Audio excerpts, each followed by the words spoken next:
discretion is advised. I suggest you back the fuck up.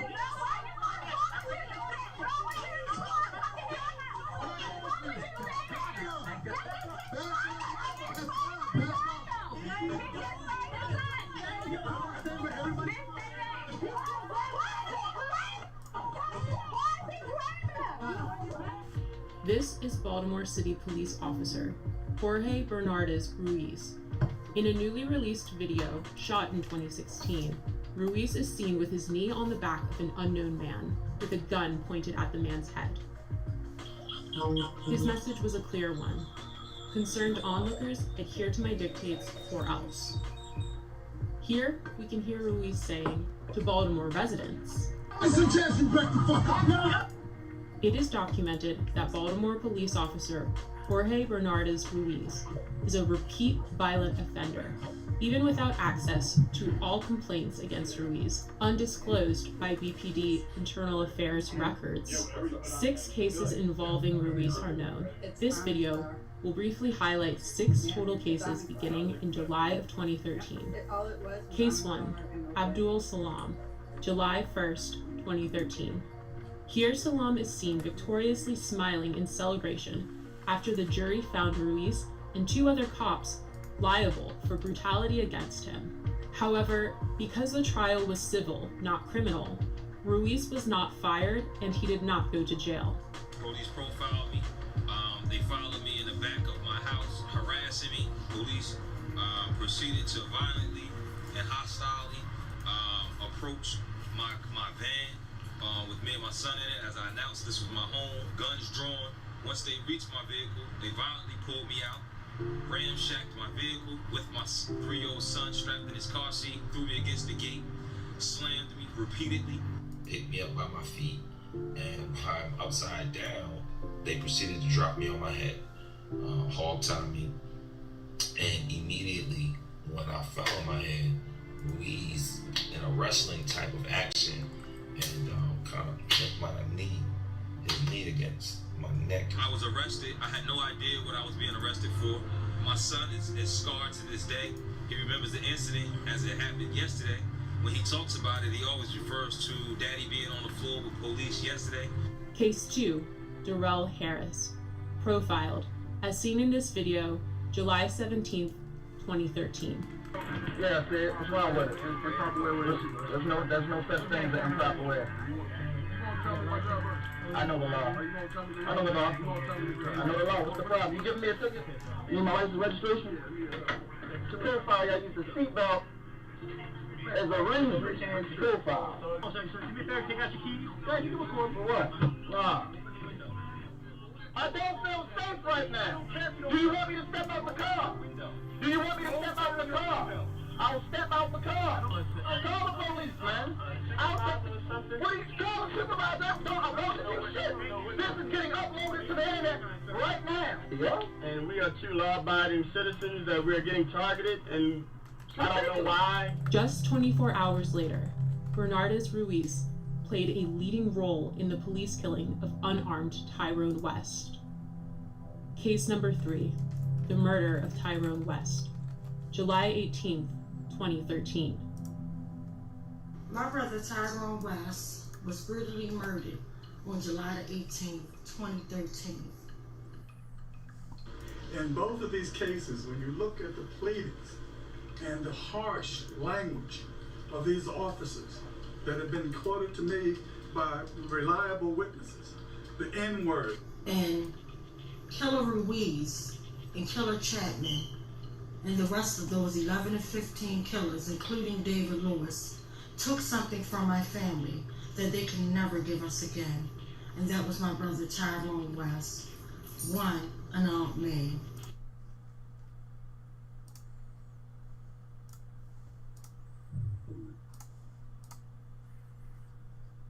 Mic check, mic check.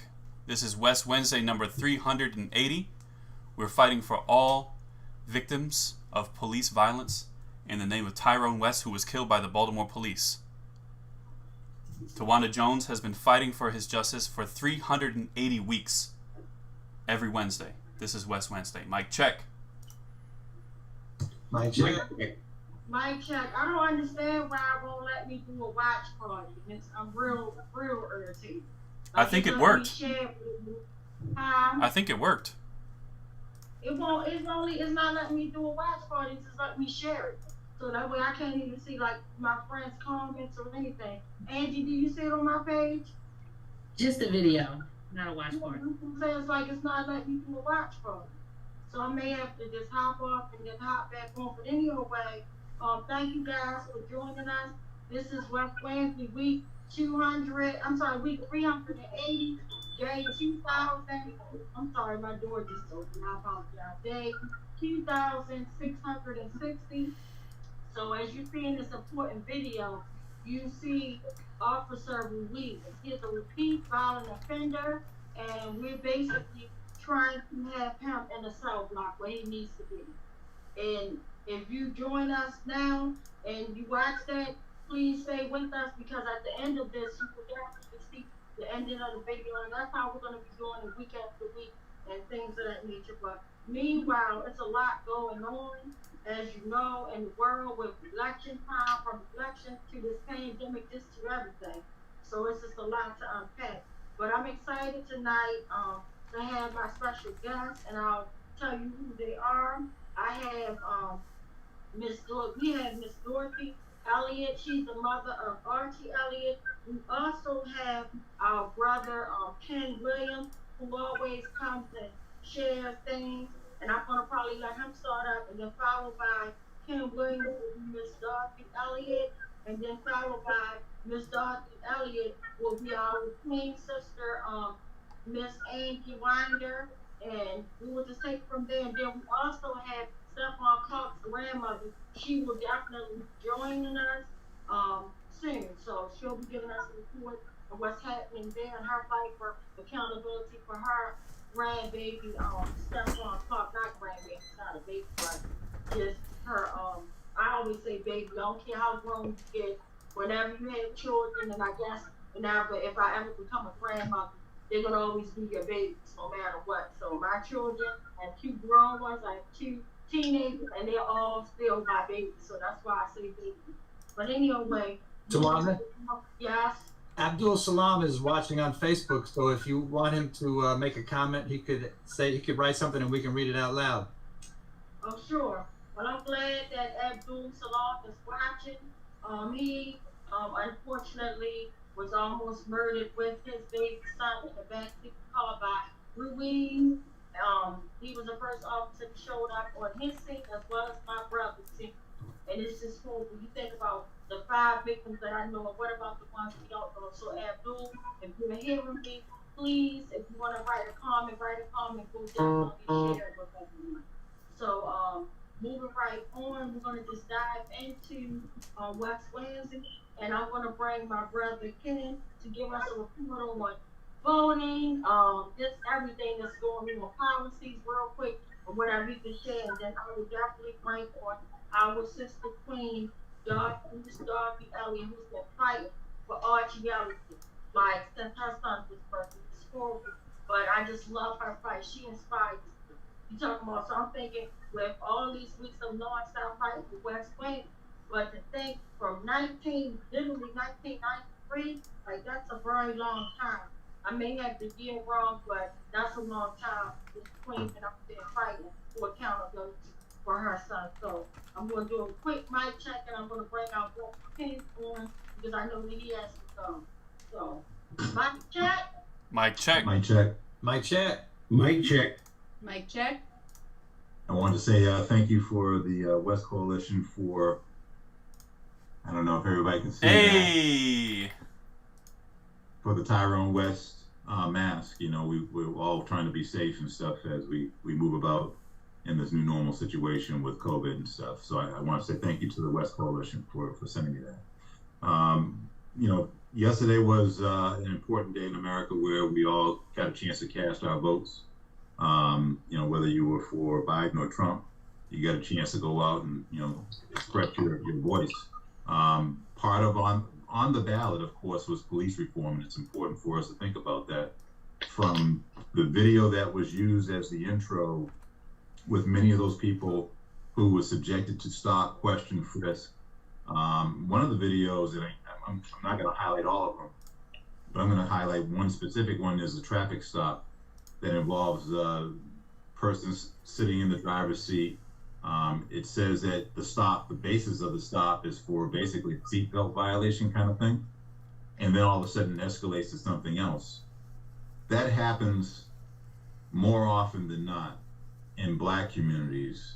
I'm a former law enforcement officer, retired homicide detective, and I like to keep it real, in terms of what is happening out here from the perspective of a Black man as well as a person who's former law enforcement.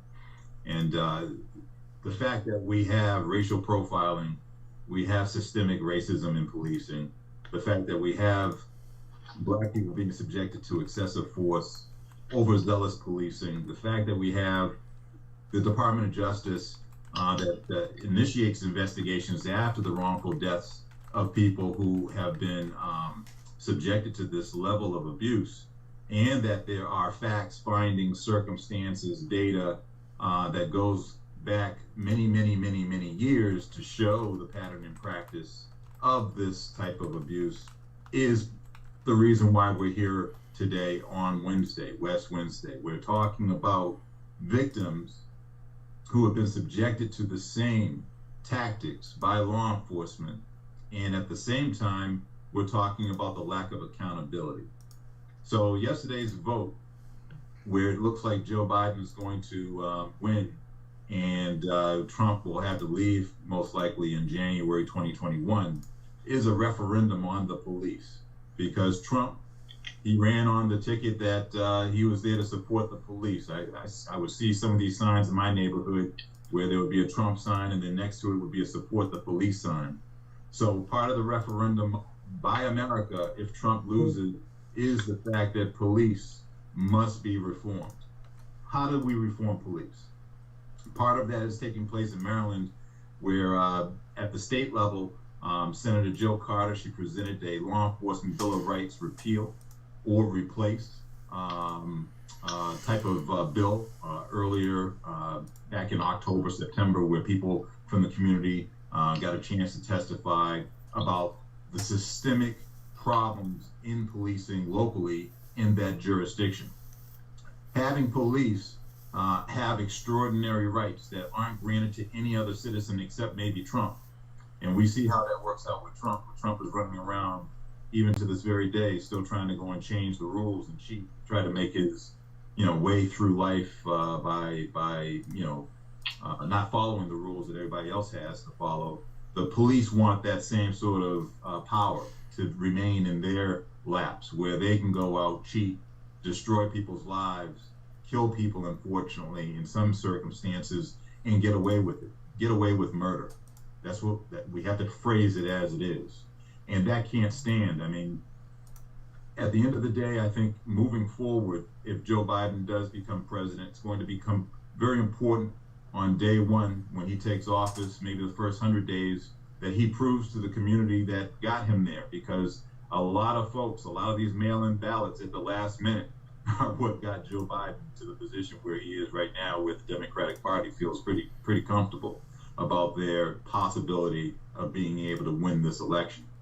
And if that is the case, there's a debt owed to the Black community, the Black women that went out and held firm to make sure that reality is something that became a reality today. That is, and it's important for our elected officials who are part of the legal and legislative process that we have to go and make change and accountability a reality, that we hold them accountable to their promises to the community. So, with that said, I think it's important that when we look at the victims that are going on, the people that have been victimized in Maryland, the folks that are, like on West Wednesdays, that are assembled from the community, trying to promote awareness, try to go and create legal and legislative change with a grassroots effort. It's important for other people to join in. Understand that this is not a coalition of angry people. This is not a coalition of people who are disgruntled by the police. This is a coalition of people who actually love their community so much that they're spending and they're volunteering their time to come together, to assemble, to try to share in some of the stories that have been negatively, that have negatively impacted their lives, but at the same time, try to go and show other people that with unity, there's strength, and that with strength, there's the ability to mobilize and become more powerful and try to affect change. And that's what this is about. Thank you. Thank you, my brother. Well said. And I think I'm actually able to do a watch party now. I had to go in from my phone, so hopefully it's up and running the watch party. But that was real important what you said and shared. And like that to me is like the importance of voting is changing these policies. Like we see worldwide and for 45 to even say that, all this stuff about with the police. I guess he thought that was his ticket, and it still may be his ticket to keep him in office. But like you said, we're not anti-police, we're anti-police brutality. That's the big difference. That's the big difference. At the end of the day, we want folks held accountable. You can't keep killing us and coming back with these pieces of paper saying it's cool.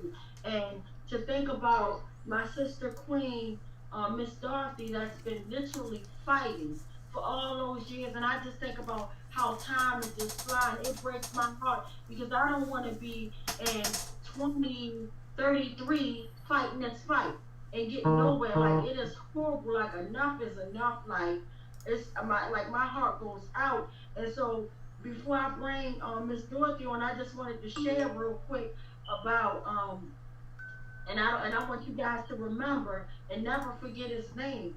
Never forget Tyree Woodson, who was executed right here in Baltimore City on August the 5th, 2014, literally a year after my brother was executed, beat to death in broad daylight, right, by 11 to 15 maniacs. But the reason why I'm bringing up Tyree Woodson is the fact, the way that they murdered him. He was supposed to have been an alleged gang member or whatever, but the fact that they brought him in custody, took him to the police department and blew his brains away. Yes, I said it. Let's be real. This man did not kill himself. You talking about so-called alleged gang member? He didn't shoot at no police officer. He didn't do anything. He just gonna go in the bathroom of police department and blow his own brains out. For one, we're not stupid. How in the hell do you get past a scripture and they basically be animal searching our mess? You're able to actually sneak a loaded gun into a bathroom and just say, okay, can I go to the bathroom, and then blow your brains away? This is the stuff that they want us to believe, as if we don't have a brain of our own to put two and two together and say, hold up, that don't make sense. You get what I'm saying? Just like in my brother's case, they lied and said the fight started because my brother basically got combative. This is their language, combative, because they noticed a bulge of drugs in my brother's socks. Mind you, they said when he sat on the curb, his pants legs pulled up and they saw this bulge of drugs. We said this out of his own mouth. Let's keep in mind, for one, my brother never had on pants, he had on shorts. He had on ankle socks, so there was no way. And then the craziest part, I can get even deeper. There were never no drugs tested nor submitted. Let's be clear on those facts. These are facts. And then out of the killer's mouth, out of Rui's mouth, when he was on the stand and they asked him, and he was sworn in, guys, and they asked him, well, what about these alleged drugs that Mr. West had? Why do you guys never test them? Where did you see it? He said, I heard about it on the news. Like, really? So my point of saying all this, they think that they can murder our loved ones and come back and tell us anything, and it's just supposed to be their story. Hell no. That's exactly why for 7 years, and I don't care if it takes 75 years or however long it takes, even though I don't want to be in a place that long without any type of accountability. That is horrible for any family member to go through, anybody to go through that. So bringing up my next guest, Miss Dorothy, for her, she's going to tell you her plight and what happened to her beloved child. This is her child. This is my brother. And I'm hurt every day, but I don't ever want to have that pain of ever losing a child that you gave birth to, the joy of bringing a child into the world, and then a murder can snatch them away. It is horrible. It's any mother, any parent's worst nightmare. Okay, let's be clear. You know, so it's just sad. But no further ado, I'm going to bring in our queen, Miss Dorothy Elliott. Mic check. Mic check. Mic check. Mic check. You muted, Miss Dorothy. Dorothy, you have to look down the bottom where the microphone is and click on that, then you'll be unmuted. Take your time.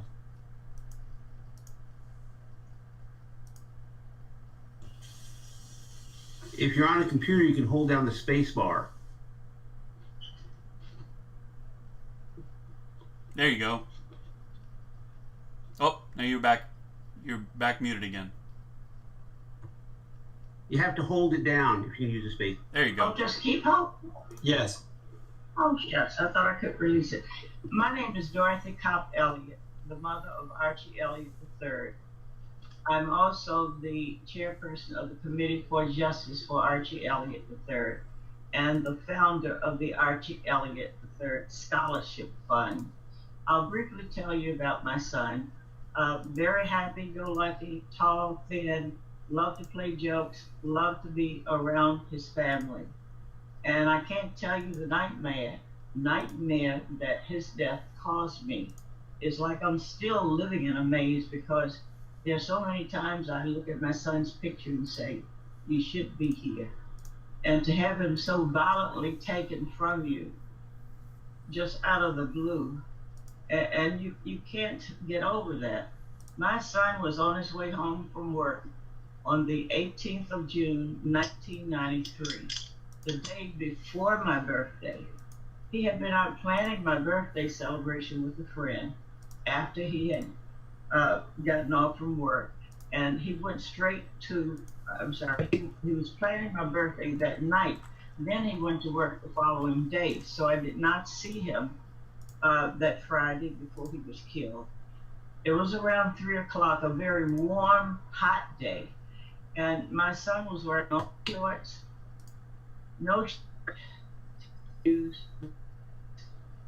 Being 6'1", weighing only 165 pounds, there's no way that an officer could have overlooked any gun that he may have had on him. He was searched by this District Heights municipal police officer, Jason Levitt, and he only stopped him because the car was weaving, and my son was acutely intoxicated. Again, he had to lean on the cruiser, and people saw him leaning against the cruiser as they passed by this heavily residential area. I've never gone that way before, but I did shortly after my son was killed the next day, and still saw the dry blood on the concrete. The car had dark tinted windows. The second person came along, Officer Backup, Wayne Cheney, who's black, who was with the Prince George's County Police Department. They stood near that cruiser, talking, joking, and said, my son was pointing a handgun at them. They alleged, they said, drop it, and they fired 22 times and 14 shots at my son. When he was pulled out of the car, he was seatbelted in, again, hands behind his back. No one saw a weapon anyplace. And people who passed the area, they thought they heard firecrackers, the neighbors who lived nearby, because it was near the 4th of July. My son was taken to PG Hospital. I didn't know that he was dead until much later. My younger son, who turned 12 10 days after Artie was killed, and Artie was just 24, but there was 13 years between the two of them. We were going to go to a movie, but we came back home for some reason. And the police started calling me. Do you have a son named Archie? I said, yes. Well, we're coming over.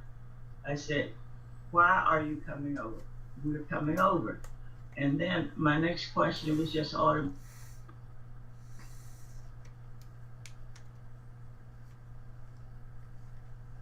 I said, he's dead, isn't he? they still said we're coming over. And the person who ID'd my son was the girl's car that he'd been driving that day. She went to the police headquarters and said that that was her car, and they had his ID, and she recognized him and said who it was. But as I've mentioned several times, there are barriers that prevent justice. Even something that some people may consider minor. We didn't get an autopsy report until our attorney forced the police attorney and the medical examiner to send us the autopsy, because they were refuting, and for some reason they just wanted to withhold it.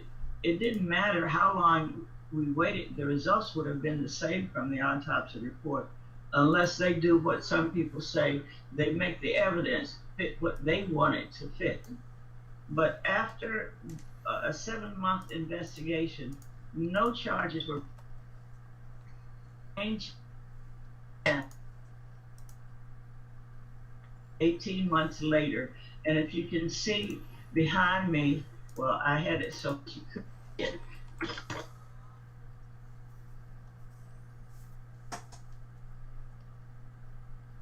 The picture of the second person that he killed was posted behind me, and it said second victim. Who will be next? And we'd heard that Wayne Chaney had injured someone else prior to killing my son. And a lady who called me about 2 weeks later said, I always thought that Jason Levitt would kill someone because he was so cocky, and now he did kill your son. So the Fourth Circuit Court of Appeals agreed to qualified immunity, and no charges were brought against the officers. We appealed to the U.S. Supreme Court through Professor Lawrence Tribe of Harvard Law School. He decided he wanted to be a part of my son's case, but he cautioned us that the Supreme Court only accepts hundreds of cases, whereby they get thousands of cases. And of course, they had no comment. So we were at a loss as to what to do. Artie's father, retired Judge Elliott, said to Deval Patrick and Representative Bobby Scott from Virginia and Representative Albert Wynn at the time, if you can't get justice from the highest court in the land, where do you seek justice? And if it means that we have to be out in the streets, then that's what we'll do. Pressure needs to be brought against rogue police officers, those who kill people unjustifiably. Why should they continue to wear the uniform and to use their deadly weapon without hesitation when it comes to black and brown men? All blood runs red, and we're tired of seeing our sons and daughters' blood in the street. We must do what we must do. Repeal laws that are not just for everyone. Have some kind of police reform. And I would say look at the grand jury system and see if that can't be revamped, as in the Breonna Taylor case. There are so many things that's going on that's wrong. Why don't they treat young black men with the same courtesy and compassion that they showed Dylan Roof, who was known to have killed 9 good church people? And was Dylan Roof one of those good people? It just seems like there are double standards when it comes to black people. We are human. We hurt just like you do. We want the same things for our families that you want. And every black person that you encounter on the street does not mean to do you any harm. And every traffic stop should not result in killing or badly beating black men. Enough is enough. And I want to repeat one or two things. I listened to a Zoom meeting where a white lady had a white audience, and she said, if any of you would like to be treated like black people are treated, please stand or raise your hand. Needless to say, no one raised their hand. No one stood.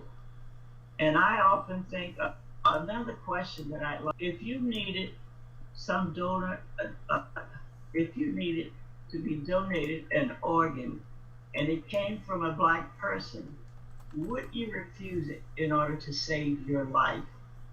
And I doubt if they would refuse it. So just think of everybody made in God's image, and treat people the way you would like to be treated. I also want to say that every year, call from the FOP asking for support. They start out by saying, thank you for your support, which I've never given. And as I say, no, I can't support you because you killed my son, the police, not meaning them personally. And they just go on, but can you support us? One of them even said, well, I'm sorry for your loss, but he still asked for my support. And I think that's rather heartless. They don't know who I am, and they should not assume that I've been supporting them. I don't think we need too many laws on the books again to make new laws. I think we just need to enforce the laws that are there. There are some unjust laws that need to be abolished or repealed, and most of you know about the Law Enforcement Officer Bill of Rights. Get it down to 0 days. It's at 5. Some say they want it to be 3 days. Why not 0 days? That's what's needed. And also, I've gotten to know a lot of mothers in my situation. Some stories are so horrible, and some stories of a lot of young black men and women too that have been killed. They get very little attention, if any. All lives matter. All of them should have their day in court. I know that Prince George's County feels like my son's case is closed, but to them, it may be. But for me, as long as I live, and because of the scholarship fund, as a memoriam to my son, I want his name to live, and I want them to know the travesty of justice that they presented at the time of trying to determine whether the officers should be charged. No accountability, that is just wrong. And I believe that the Homicide Division, the Internal Affairs, and the Police Department did a very lousy job of trying to get justice. They were looking out for those officers who killed. And it would have made a black eye on Prince George's County because they were already under scrutiny anyway. And they had the reputation for being bad and killing blacks. So that should have ended long ago. And they don't really abide by the recommendations that the National Police Accreditation Committee tells them, because I was sitting in on a meeting as an observer because I couldn't ask questions. They said, well, we've told you the recommendations that you should follow, the best practices and policies, and you have not implemented those. What are you waiting for? And here we are 10 years again. So just corrupt cops have got to go. Even the police chief should be more strong in kicking them off the force. Why should they continue to be on the force again? And if there's no accountability, they're going to continue killing. So it has to stop. Thank you very much. Mike Chuck, I just want, first of all, thank you so much, like, for your bravery, your strength, and everything. And I can't even, like, thank you enough. And I don't know where you get your courage and your strength from. Only place I can think of from the good one above, but I just thank you for your strength. And I know your son is very proud of you. I know your family, like you're our hero. So I'm so thankful for that. I'm so sorry for your loss, but I mean, this is terrible. The things that we go through just from the skin color. But if we take police back to its original origin, they were slave catchers. They were designed to do what they're doing. And I'm glad you asked that part about would they take out, or if they knew that it was like a black person. I can answer that for you and say, yes, I honestly believe, this may sound crazy, and I don't care who thinks I'm crazy, because after the way my brother was murdered, I should be crazy, but however, I'm not. But the fact that the way they're killing our loved ones, they're killing healthy young men and women, rather it be through community violence, police brutality, but they're killing us, and I honestly believe that they are taking our orders. They're killing us to save other lives, and that's spoke, even if you're an organ donor or not. And I remember having an honest conversation with my brother Tyrone when I took him to get his driver's license, and that question appeared about an organ donor, and I was like, oh, I said, you should put the H no on there, you know, and we, you know, and I told him no, I said, because God forbid they need your good, healthy organs, they will take them. And then he gets murdered by the police.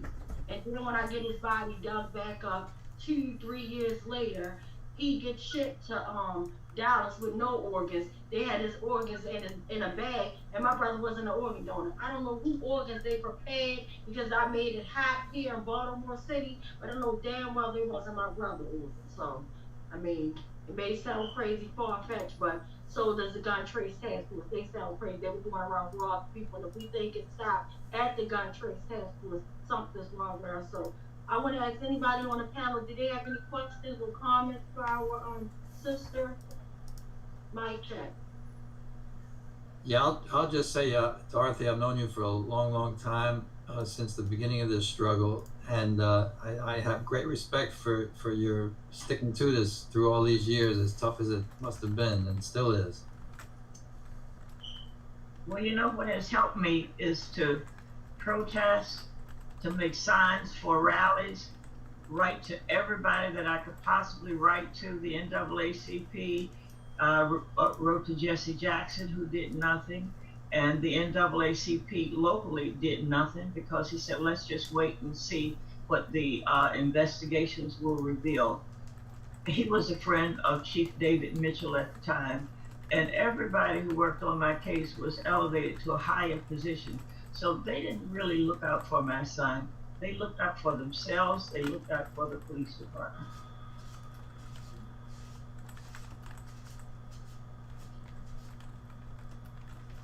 You know, I would like to add, you know, the fact that I wanted to express my sincere condolences and stuff as well. And at the same time, you know, I think it's important for the people who are out there that have never experienced something like this to understand that it's a very traumatic situation. Think of it like there are 3 different tracks. There's an administrative track that there should be something that's investigated internally. There's the criminal track that the prosecutor can look at evidence, but who's gathering the evidence? The police. The police are investigating the police to present the evidence to the prosecutor. The prosecutor then presents bits and pieces of the evidence, and you raised Breonna Taylor's case in your example as an injustice because the prosecutor then didn't present all of the evidence, most likely to the grand jury, the secret grand jury, to render an indictment. And then at the end of the day, because it's secret, the public has to wait for the transcript to become known and made public to understand what the missing pieces were for the possible indictment of officers in the Breonna Taylor case. And there's a wash, rinse, and repeat of that type of cycle that happens all the time. Then you sprinkle on top of that the Law Enforcement Officer Bill of Rights, which says that in the state of Maryland, for instance, a police officer has a certain number of days before they can be interviewed about a potential criminal situation or an administrative situation. What other person that commits, let's say, for instance, a bank robbery, a murder, domestic violence, has a chance to go and have several days to get their story together before they're interviewed by the police? There's no other person out there other than the police that are granted those type of extraordinary rights. And the Law Enforcement Officer Bill of Rights goes a step further. It actually says that the police chief cannot take any administrative action in a lot of instances against that police officer until after, if there is a criminal charge or a pending trial or something like that, it has to take place after the trial. So who's ever heard of a speedy trial? So you may have a case that lingers on for a year or 2 years if it even does rise to a crime that is being prosecuted. Meanwhile, the victim's family are there for a year, 2 or more, waiting to find out the outcome of a criminal trial before there's even any administrative action that's going to be taken. That right there in itself is ridiculous, and that is why the Law Enforcement Bill of Rights needs to be repealed because it extends extraordinary powers to people who are hired by taxpayers. We're all taxpayers on this line. They're hired by us to protect and serve us, but they're doing a very poor job of it, especially when it comes to black people. And that is why there are so many people who are saying enough's enough, especially in the situation of victims' families that have to deal with the trauma of having lost a loved one and not receiving accountability. So to the police officers that are out there, I'm a former law enforcement officer, homicide detective. You all need to, especially the black cops, you all need to step forward, especially the good ones. You need to step forward. You need to stop remaining silent. You need to go and you understand, just like the people in the street who understand who are the bad cops. Everyone within that police agency understands who the bad people are, the people who are unfit, should not be on the job. You know who they are too, because you don't even want to respond to the calls that they respond to back them up. You need to do a better job of getting rid of those bad cops. It's not something that the community should bear the sole responsibility for. And then when bad things happen, law enforcement closes the ranks around everybody, good and bad, and they then pit themselves against the community that they serve, and that's a bad deal. So as a former member of law enforcement, I want to go and tell other cops out there, stop remaining silent. Sorry for your loss, member.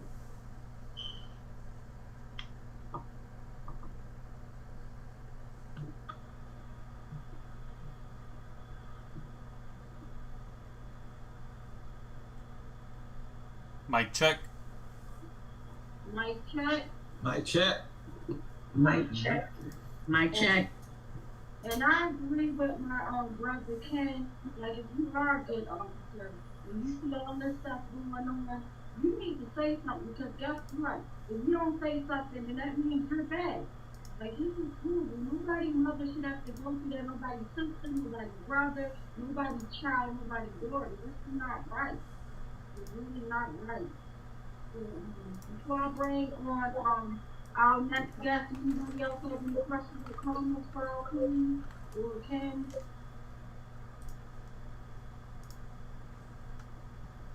Say that again. I said, do anybody have any questions for our queen or brother Ken? You got a lot of background noise, Tawanda. Probably because I'm doing a wax party from my phone as well, because it wouldn't let me do it from the computer. Can you hear me? Yes. Yeah, I was saying, do anybody got any questions for Ken or our sister? I have a comment, if I can.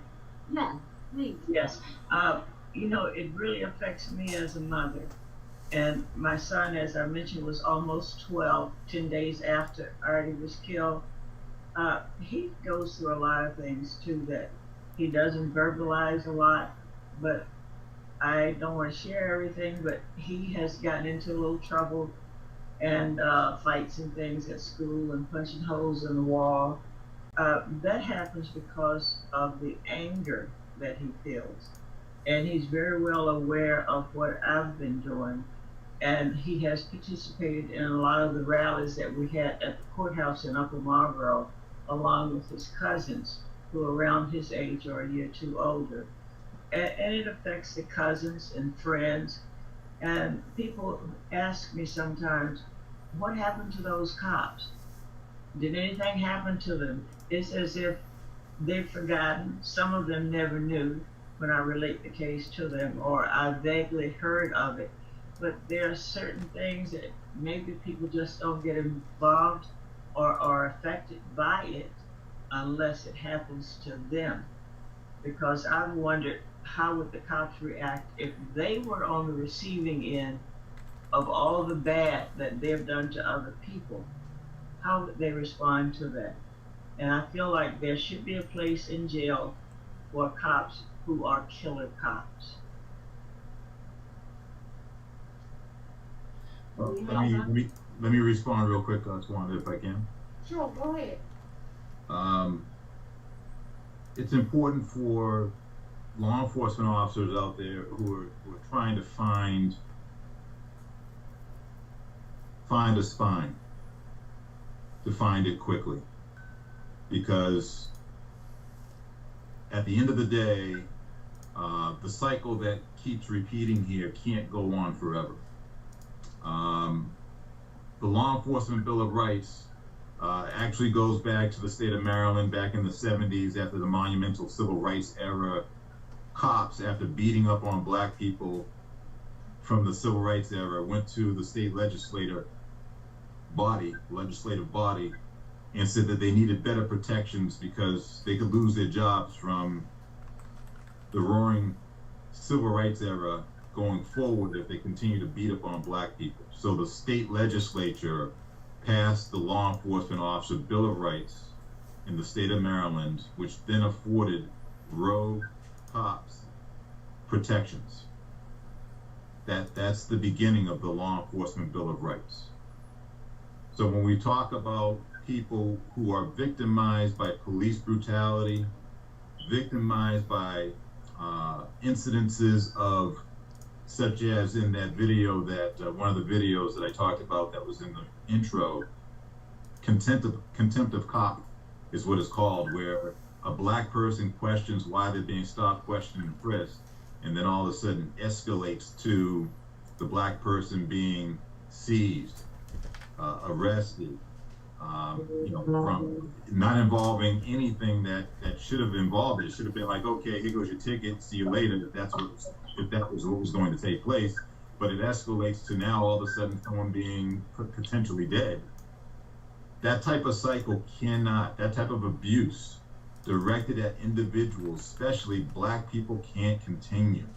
At some point in time, if you breed chaos, it creates and breeds chaos back, and that does not create more safety. So to all of those cops that are out there, I consider myself one of the more exemplary former black police officers ever created. I'm going to put myself up on that pedestal only because I know I had to blow the whistle on other bad cops. If you have a 30 or 25 year career and you don't put yourself in a position where you're blowing the whistle on people internally that you work with, but you know who they are, then you need to go and understand that you're part of the problem and not part of the solution. And maybe you should try to find another career. That's what I think. Amen. Amen. I'd like to add one more thing. Tawana, you mentioned earlier that the origins of policing go back to when they were used as slave patrols. And I just want to sort of build on that for a moment. If we think, for example, about in Baltimore, after the killing of Freddie Gray, there was a huge police presence and a huge National Guard presence. And that includes so-called bad cops and so-called good cops, all of them. And the purpose of that presence was to suppress people who were fighting to get some justice for Freddie Gray. Same thing happened in Minneapolis, after the killing of George Floyd. Tremendous police presence, National Guard presence, and so on. So I think that today still we have a system which is very much like the slave patrols. That it's not only a question of good cop, bad cop. It's the actual role of the police in general. That their purpose is to hold down the exploited section of our population, and I think that we have to keep that in mind. I remember when after Artie was killed, there was what we called at that time the Dirty Dozen, the 12 most horrible police in Prince George's County. You probably remember, Dorothy. Yes, I do. And all of them deserved to be jailed for the rest of their lives for all the horrible things they did. Why do they know? Because this system uses cops like that to fulfill the function of the police, which is to suppress the working class, black, white, Latino, Asian, everybody in the working class. Of course, they target black people most severely, without question. But I just wanted to make that point, that it's not only a question of good cop, bad cop. I wanted to make a comment since Dorothy's on here, and Dorothy is one of my inspirations in Prince George's County. It's really really horrible to hear you tell that story so many times. I feel it must be very hard for you. But I did want to say that for the last point you made about the family and so forth is really important. In public health, there's been a movement towards dealing with policing and taking it up under the public issue. This has not been extremely dramatic. The more typical response is what Gwen did as the public health officer in Baltimore, Freddie Gregg, where she worried about getting people's prescriptions filled instead of taking on the question of the police as a public health issue. But many other people in public health are more aware of this now, and we've passed a resolution a couple of years ago after a 3-year fight to say that law enforcement violence is a public health issue. And in Baltimore, Hopkins is a huge public health institution. Bloomberg, of course, is the, funder, I guess, or his name's on the building now, I guess. And I think that there's a real need for more institutions to join in on this fight against police brutality. I think that just leaving it to the parents and the siblings and so forth is just not enough. And so I think there has to be a much broader movement built. And at least in public health, there has been a shift towards at least considering this a serious problem. This year at the public health meetings, they actually passed a resolution against prisons in the COVID era to try to say that many people should be released from prison who've been put there unjustly or not even whether they were there. But for whatever reason, they should be released because of COVID. But there is like a need to get the educational programs in the country and the city and the health institutions and public health to become more serious about this. And it's a difficult fight. I mean, I would love to see Lebor destroyed this year. The repeal of Lebor is really what people would really love to see. We've also been just trying to get police out of the public schools in Prince George's County. And even that, which is a very small thing, $3.5 million that's spent on that, even getting that done requires a mass movement. So I just am just so frustrated that we have to really reach out beyond ourselves to really make these issues real. And I admire Dorothy so much that I just had to say something tonight. Thank you for your support and all the supporters who've been with me over the years. I needed someone to lean on from time to time, and you've been there for me.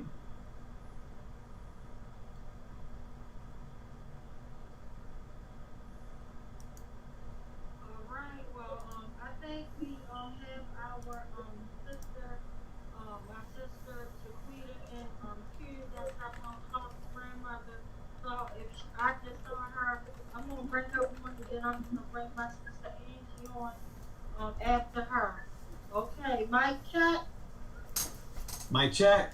Mic check. Mic check. Mic check.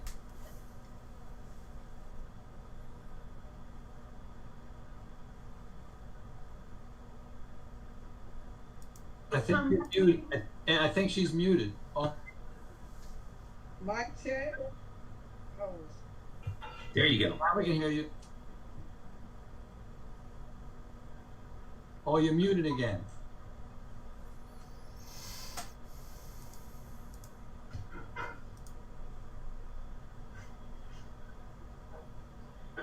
Okay, can you hear me? Yeah. Hello? Yes, we can hear you. Okay. We can hear you.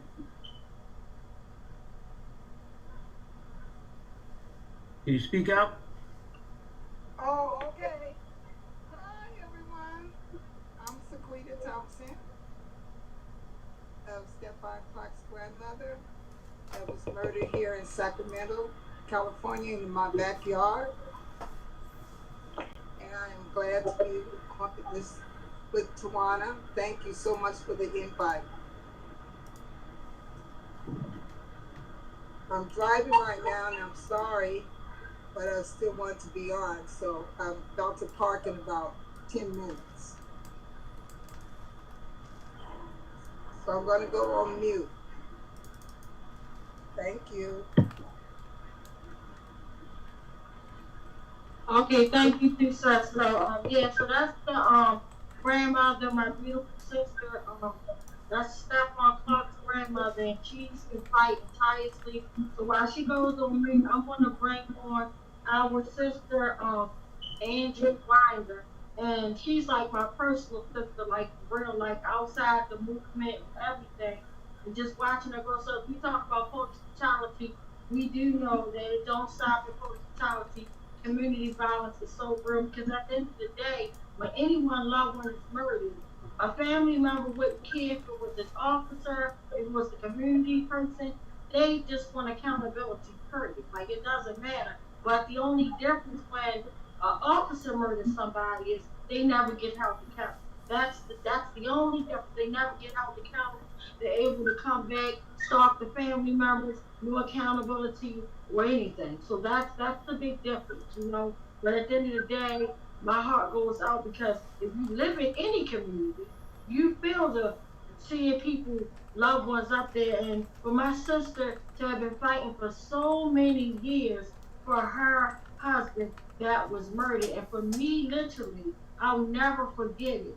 And it's kind of like one of those things where your mind, you're so overwhelmed that God basically protects you so that way you can, you put it, I call it putting it into a memory box, so that way you can't deal with, like, it was too much. Like, literally, I just remember, you know, coming home. I just had my youngest son. I'm just like bringing him home from the hospital, and I'm in the house, you know, relaxing. I'm on maternity leave, things of that nature.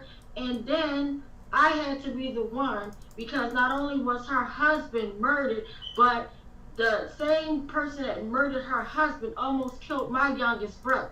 So literally, I'm running in my apartment, and mine just supposed to be on bed rest. I'm literally running down the steps. I hear him screaming. He ran all the way to my house to get help for her husband as well as himself. And literally, when he got there, he's bleeding and things like that. But for me to have to give my sister a call like that to tell her, hey, come down to shock trauma, it was devastating. Like, and I'm sorry, I don't want to start no feelings on her because she's so strong, and I don't want to make her sad. Her day comes to sadness or whatever, but I just wanted to get that out my spirit because I really love her. And when I used to see her and her husband, I told him that was my brother too. You know, he had the perfect wife, the perfect family. They were like a young couple, beautiful wife. Like, oh my God, they had their daughter. Like, it was just so much going on back then. I was just so blessed to have met her, and just for her to be so young at the time. You know, she was like a teenager, but she was so young, but so mature and handling her responsibilities.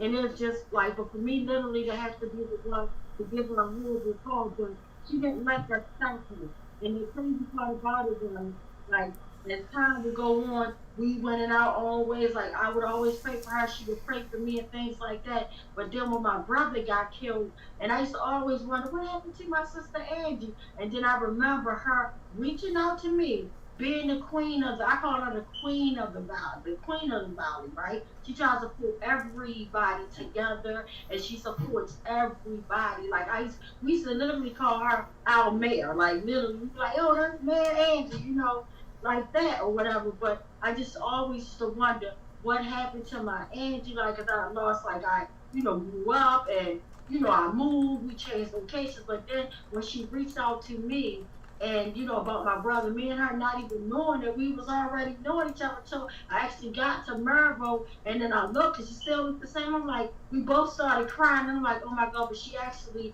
brought me on her platform several times. She wears so many crowns, like this queen, no further ado, my beautiful, strong queen, my Shero, Miss Angie Winder.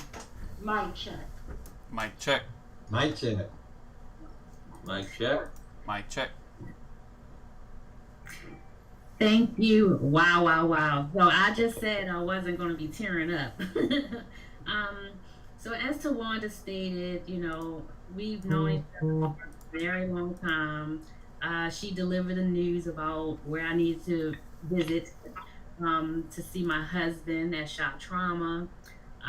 We kind of over the time had disconnected for so many reasons of, my husband was in the hospital for almost a year, so it was just a lot. It was cloudy. And so we did connect, just both of us doing community work, at Mervo. We were just trying to just make sure that we engage and help our youth. I know that this platform, of course, is with the police brutality as well as, systemic racism. I've heard systems. I've heard accountability. I'm taking notes. I do that all the time because it helps me be a better person, should I say, in our community. Though my husband was not murdered by, a police officer, I do want to say that I'm not anti-police, but I will say that I'm very big on police reform, accountability, and about our Black community. So it doesn't necessarily mean I had to be affected primarily just from, a police officer hurting my husband, but to actually see that there are so many Black men, boys, and children that are being slaughtered. That's my new word, because it's no better way. We cannot sugarcoat.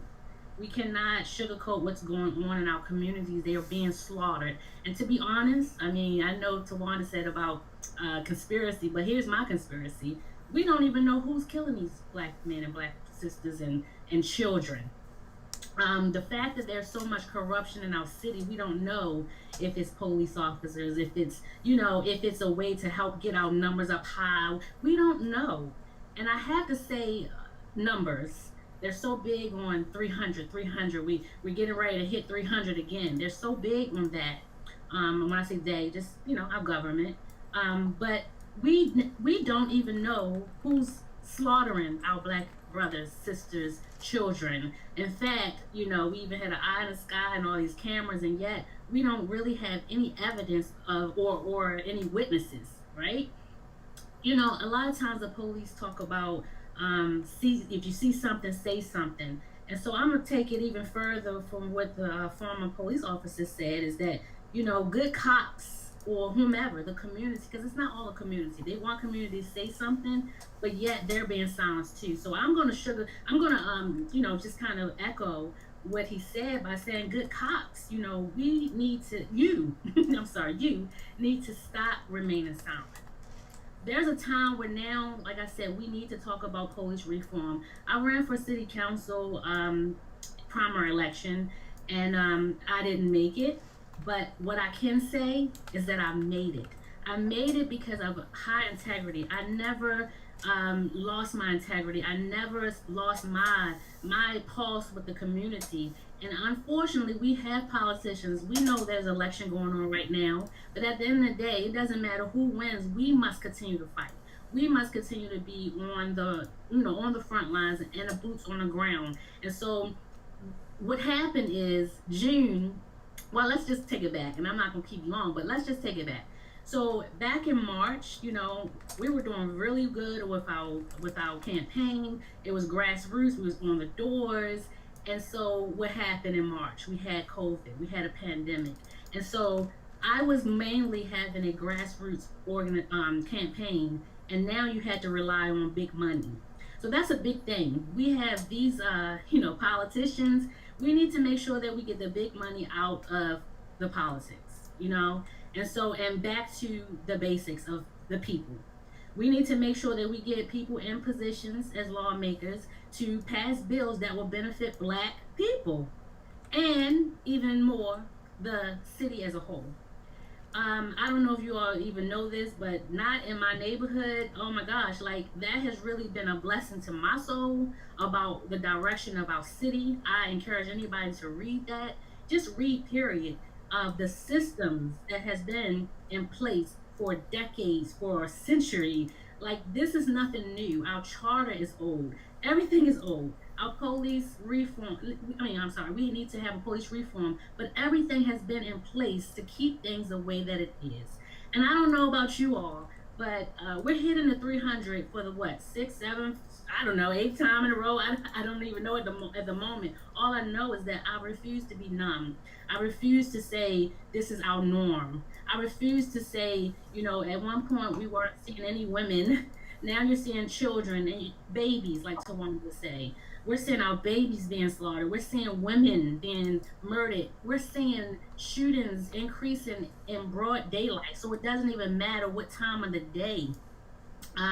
It doesn't even matter. Yesterday, election day, we lost 2 brothers that I do know that we lost. I don't know if it's even anymore, but that last night we lost 2 additional black men.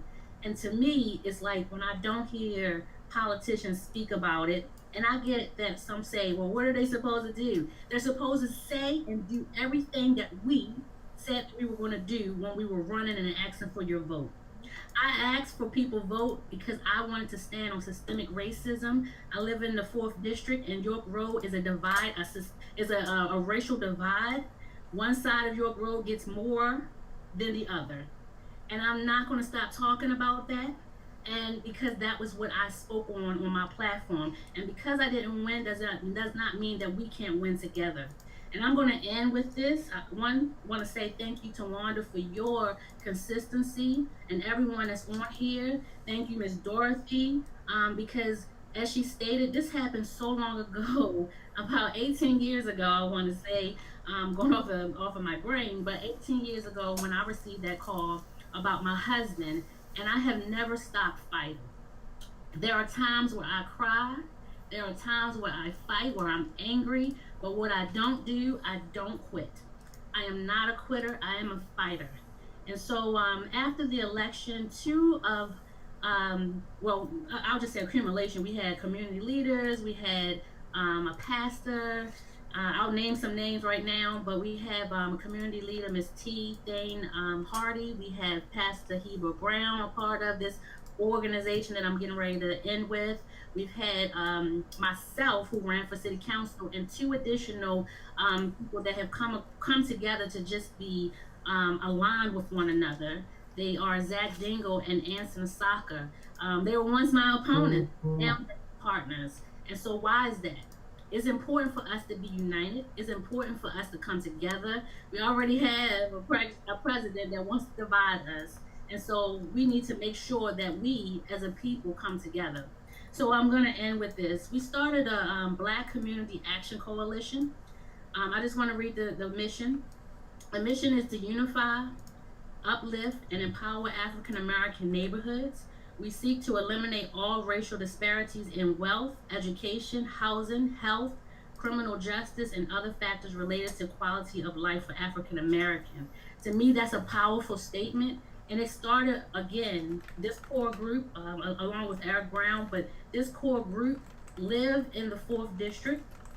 We believe and know and understand that the systemic racism in the 4th district alone is a reflection of how it is across the city. And enough is enough. And we have to come together. So I'm just here today to just say, we have to make sure, like I said, we make sure that we stop remaining silent. Rather as a police, I want to see people so involved, whether as a police involved or not. I want you to say that I don't want to go to another young person's funeral. I don't want to see another mom crying. And I see this all the time with my involvement in the community. And, as I stated, we need to support those that are on the front line, that are lawmakers that can change. I've heard her name on here, and this is someone I admire so much, is Senator Jill Carter. We need to make sure we support, lawmakers such as Senator Jill Carter and others. And anyone else that is on the front line that is trying to better our community to be a better place. So I want to thank you for having this moment to, have me on. Just know that I'm not going anywhere. I mean, in Mervo, I hate to be biased, that's like the best school in the city. Just kidding, but no, not kidding. But as I stated, that is my heart, is our youth. I am actually having a meeting. I'm speaking about, schools reopening because it's affecting our black and brown, communities. I'm speaking on vocational schools. There's no way that we should not have, we have youth rec centers closing up, but we don't have anything that's invested in our youth. So I say enough is enough. the dog and pony, as Tawanda says all the time, the dog and pony show has to end. We have to be really serious. We have to hold people accountable. I don't know, someone else had mentioned about first 100 days. Let's do a first 100 days. We need to have someone that has a black agenda. We need to have someone that's serious and not just trying to get a vote, but they're trying to make, a better place for us. So whoever got elected yesterday, today, or whenever else they're going to declare it, let's hold them accountable collectively. Thank you guys for having me on, and I'm going to stay on, and I'll be on for any questions. I love you, sis. Thank you so much. And I just love your positive. Like, it's like you're an angel walking on earth. Like, really. Like, I just love it. And the fact that you show, like, you may, like, even though I don't believe in, like, politicians and things like that, but I do believe in people with good hearts. And I'm praying that you stay in position to become our councilwoman. Don't give up for your district. Don't give up. Like, just keep on pushing, because it's going to happen. It's bound to happen. So I just want to thank you. And y'all see, my sister was just out there just for the votes. She remained out there. She remained out there. She stayed out there. Not anything. She's always running to the scene of somewhere trying to be helpful. Not to be in a photo op, but to be helpful. And I just thank you for the truth. And before I take any questions, before I take any questions, from any, or ask if anybody have any questions, I'm sorry, but I wanted to speak, since I'm talking about photo ops, it's just really sad when Walter Wallace was murdered in Philadelphia, and it was really crazy, like a lot's going on. I'm supposed to have our sister queen, Pan Africa, join us, but she said there was a lot going on today, but she's definitely going to be on here one of these weeks. The sister just, she remind me of older you.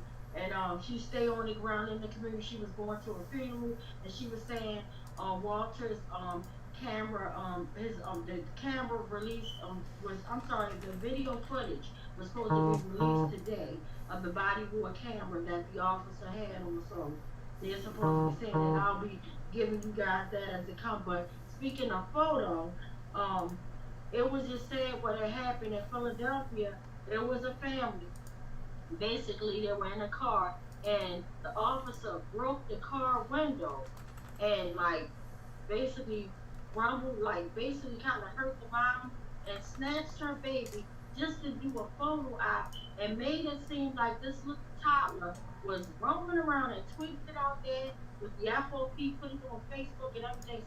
Since they found out the truth, they took it down, but they actually used this baby, holding it tight. They took this officer's neck.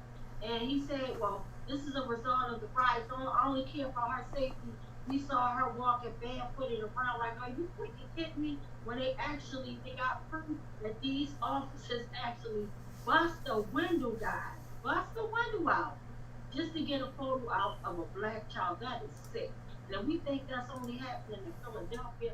Something is wrong with us. I'm sorry. And then, like my sister Queen said, with all these homicides, we still don't know who's doing what. Like, I'm not saying that everything is related to police terrorism, but come on now, all these unsolved, and these are hits. Like, they're wiping our people out. So let's keep our eyes on what's going on. So, anybody got any questions to ask our sister Queen? And my check. Angie, I just wanted to say, I live on the side of, it's not York Road here, it's Greenmount, the same street, you know.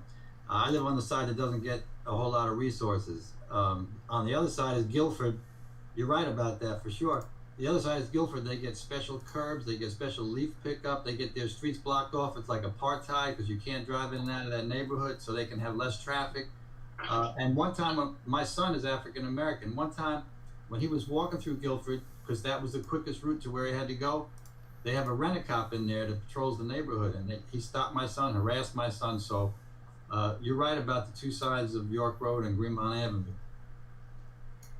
Listen, so I just want to say, if you all are on Facebook, well, probably most of them Go to our Facebook page, Black Community Action Coalition. We have a paper. Ann Sanasaka wrote a great article. It says "Tear Down the Walls," and he's talking about Guilford, which Guilford community has a wall up that's stopping the other side of York Road to come over. So this is real, and it's 2020, and yet we have a wall blocking out the other side. And so I'm just, and thank you for that, you know, because this is the stuff that we want to highlight as we were talking, as like I said, campaigning. We wanted to continue to just say we don't want it to disappear because we didn't win. We're going to collide, you know, and align with one another and just make it more powerful. One thing that I would say that the mistake happened with our campaigning is that we were divided. We were divided and we weren't unified. And that is going to be, that's our first word, is our mission is to unify. There were 10 candidates running for one seat. And now we're looking at 3 people at least right now who have coordinated and came together. And it would have been, you know, beautiful to have done it before, but everything happens for a reason. And I'm glad that even in this lesson, because I don't want to even say a loss, but in this lesson, it showed us how much stronger we are working together as a community. And there's one thing I just wanted to say, because I missed it, and I would be remiss if I did not mention it. So yes, Tyree Woodson, you know, Tyrone West. We also want to just make sure that, you know, I'm sure you already know, but I also want to make sure that I just call out a couple of names. We have Sean Kennedy. He was a great friend of mine. In fact, he was murdered by the police. But also his mother, a great person that I just appreciate so much, is that back from Pimlico Elementary School, that was like the mother in the community. And she lost 3 sons, and there's a whole article about that entire family. So it shows you that grief, you know, it hurts regardless how it's affecting us. But also there's John Feggins, and he actually was murdered at the Rite Aid on York Road by the police October of last year. So these are things here, you know, we're losing Black people, Black men, and, you know, women and children right here. We don't have to see it in another state to know that it is things happening right in our own city. And so I just wanted to just mention their names. Like I said, I would be remiss if I did not. Just staying in contact with their families. Any other?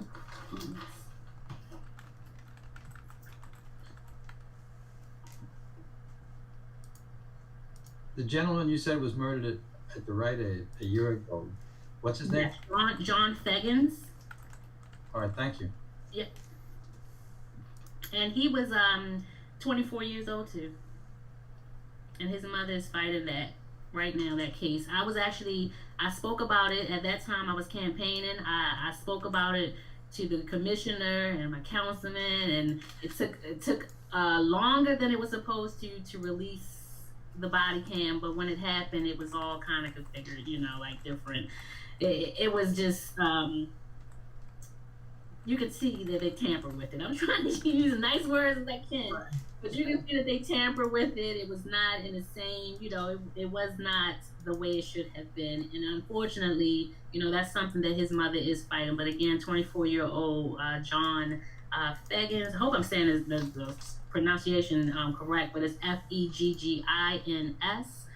But again, that was in the 4th district where I reside, and that's something I spoke about when, again, people were afraid to speak. And as that former officer said, you are afraid to speak out about things that are fair and just for the entire body, then you need to find another career. Amen.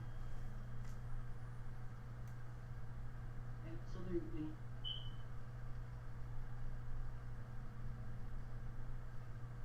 So do anybody have any more questions or comments for our sister?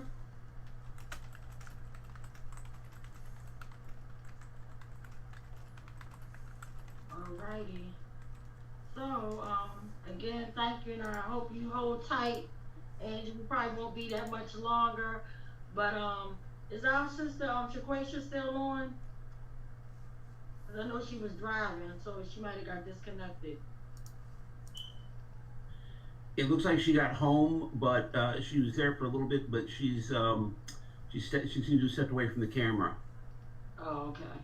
maybe she'll come back on. But okay, well, I guess we'll move right along. So, Brian, do you have that sad list that I hate hearing week after week after week after week of all the community violence or the unsolved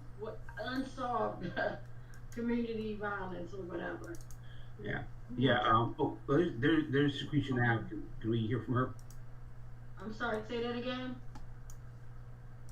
Oh, I'm sorry. Sequisha seems to be here. Can we hear from her first? Oh, sure. Hey, Sequisha, are you on now? The mic is all yours, my queen. Mic check. Mic check. Mic check. Mic check. Good to see you.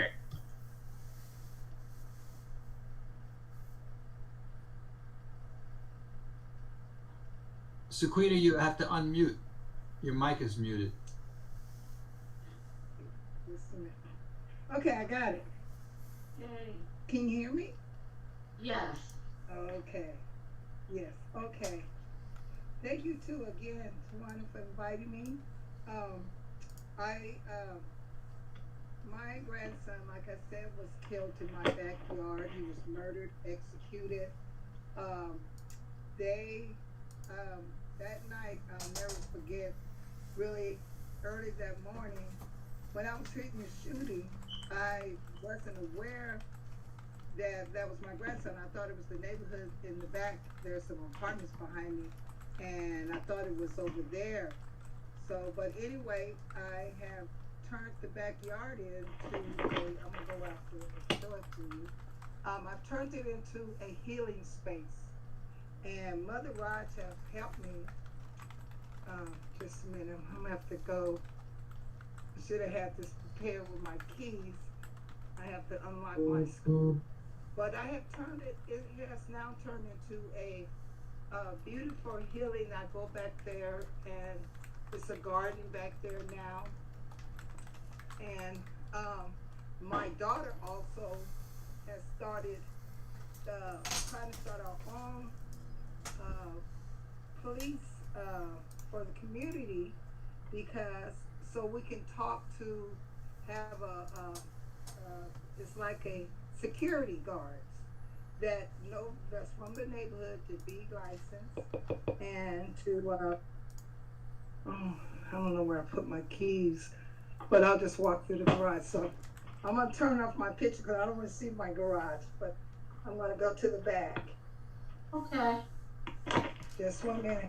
But yeah, my daughter has turned everything, trying to get for us, instead of calling the police, maybe we can calm down the community and talk to them with our own security, and that is licensed. So that's what we're working on now too. And she has, her and her son, my grandson Stefante, has opened up a library and a museum, and they, matter of fact, lease a building, and they turn all the offices into a gift shop, healing space, praying space, and all. So here it goes. So we're trying, we still have to fight for my grandson, but they keep putting us off, talking about the coronavirus. So I don't know, how do you turn this around? Maybe I go this way. Can you see it?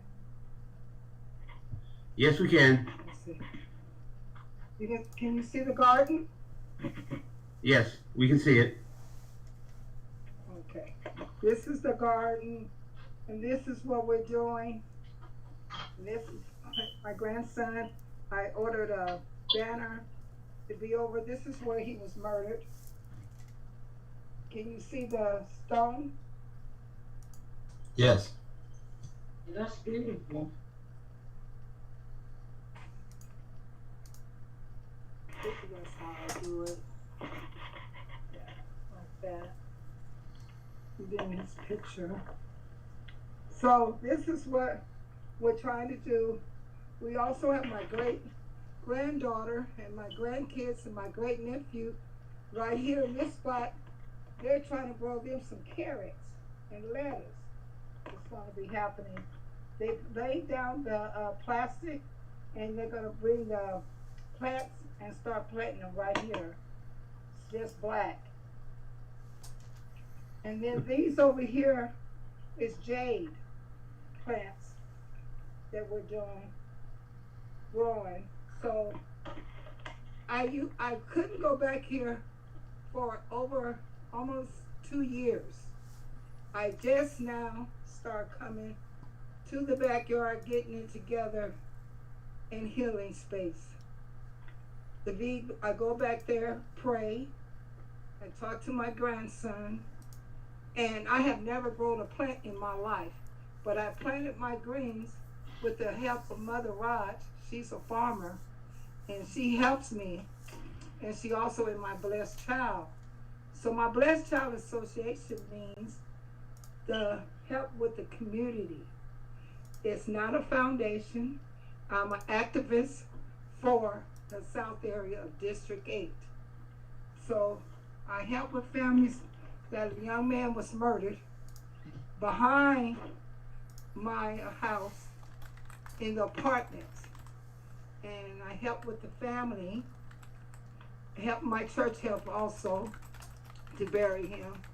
I tried to go to the newspaper to tell them we need help in this community.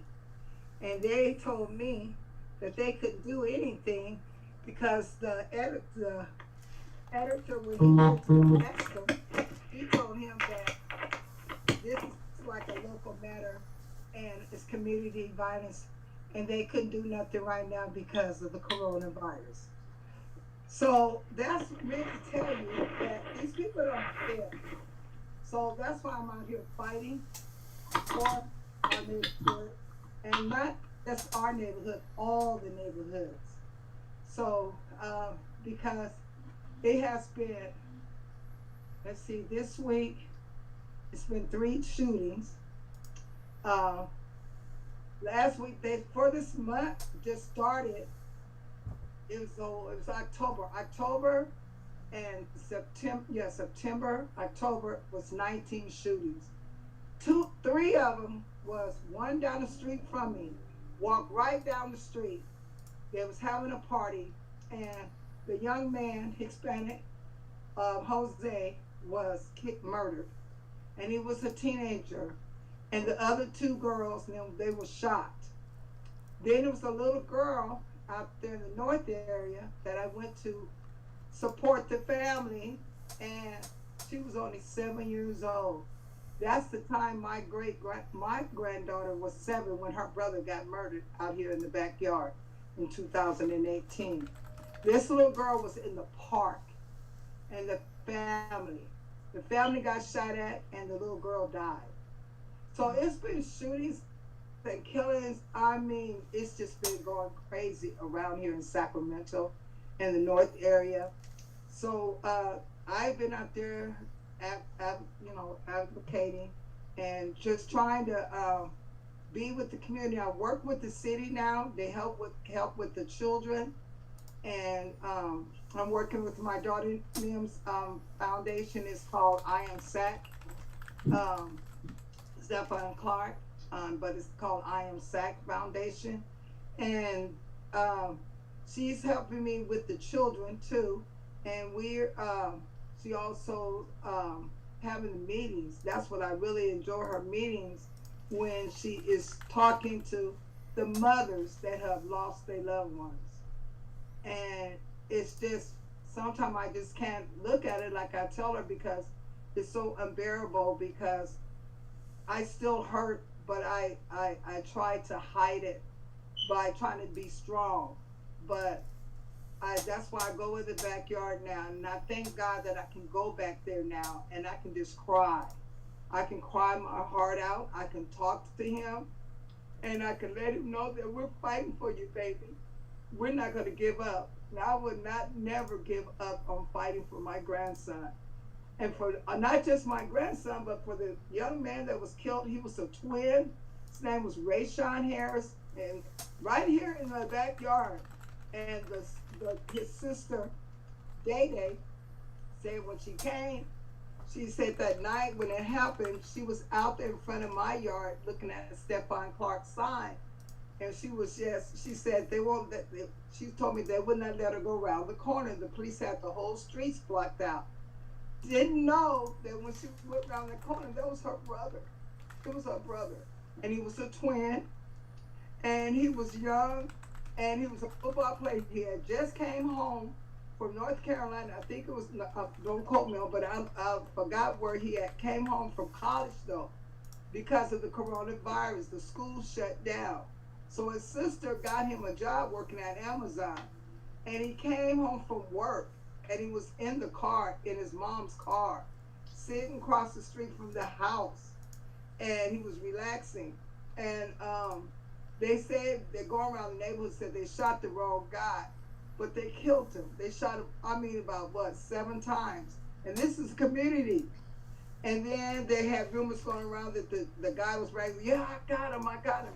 And then they said, no, you got the wrong guy. But she said she never did find out. So she moved. She moved to Vegas, but left her sister the apartment.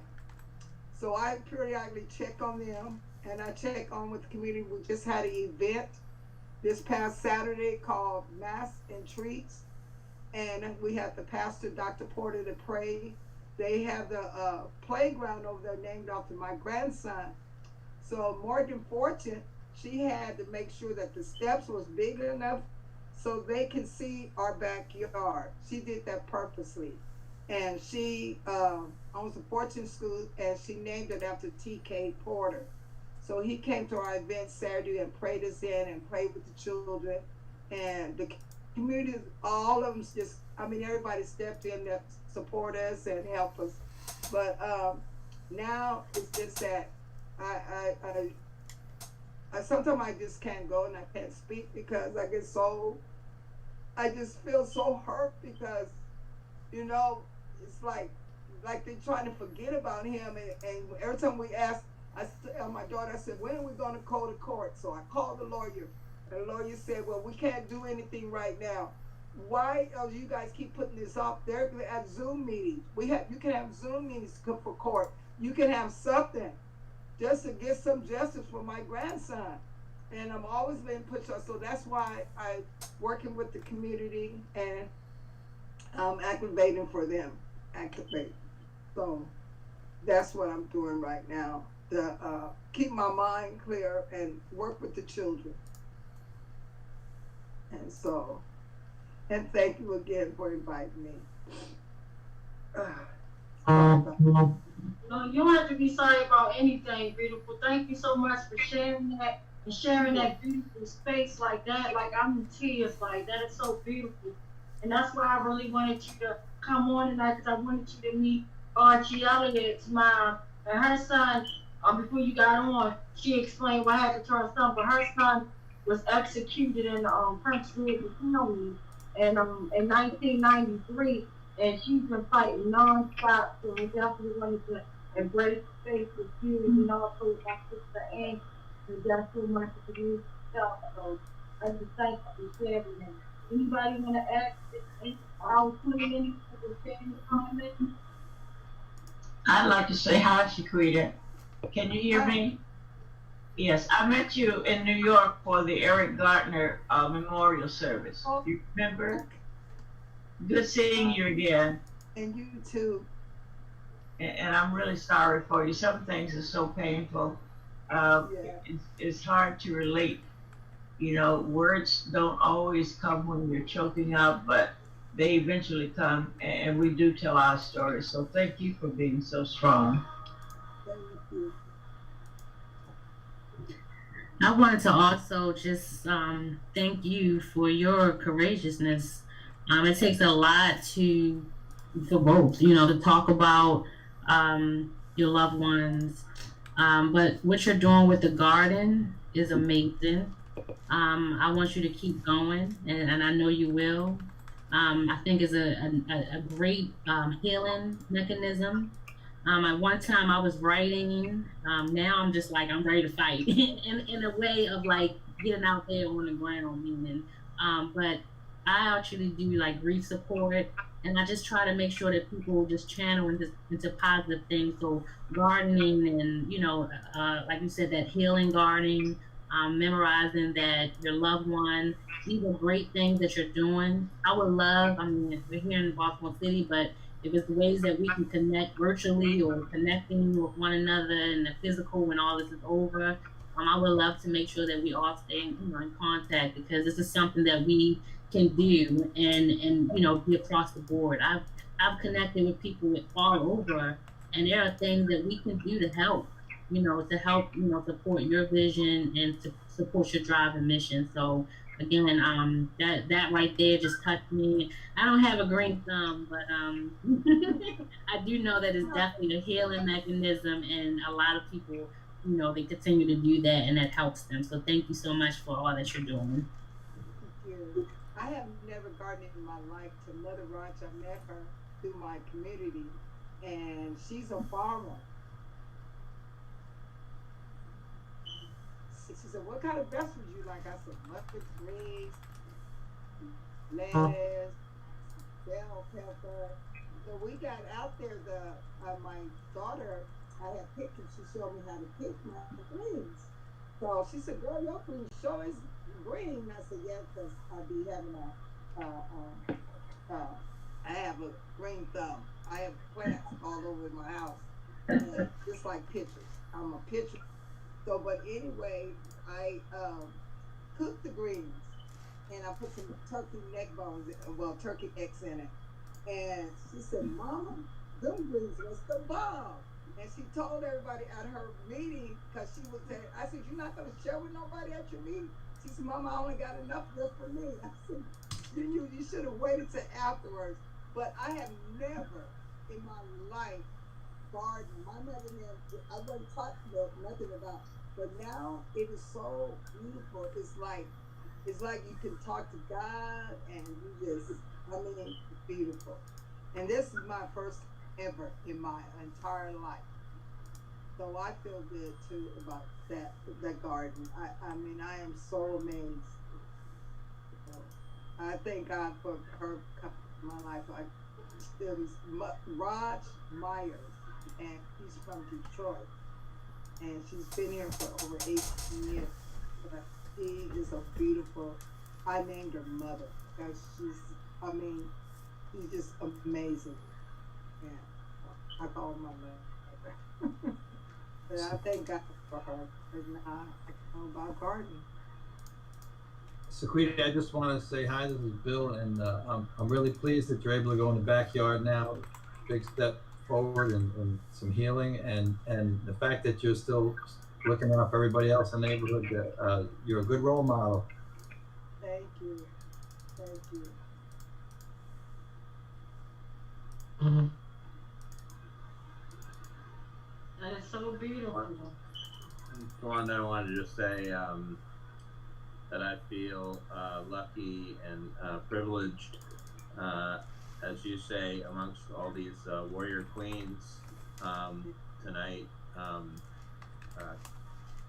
know the theme kind of tonight originally was about what do we do after the election, or how do we process it, and to me it's these people are such role models, that it's I'll say in my white privilege often think about taking sides and did we win or lose, and then we just kind of move on, and that you all are doing this work inspires me to continue working for some justice.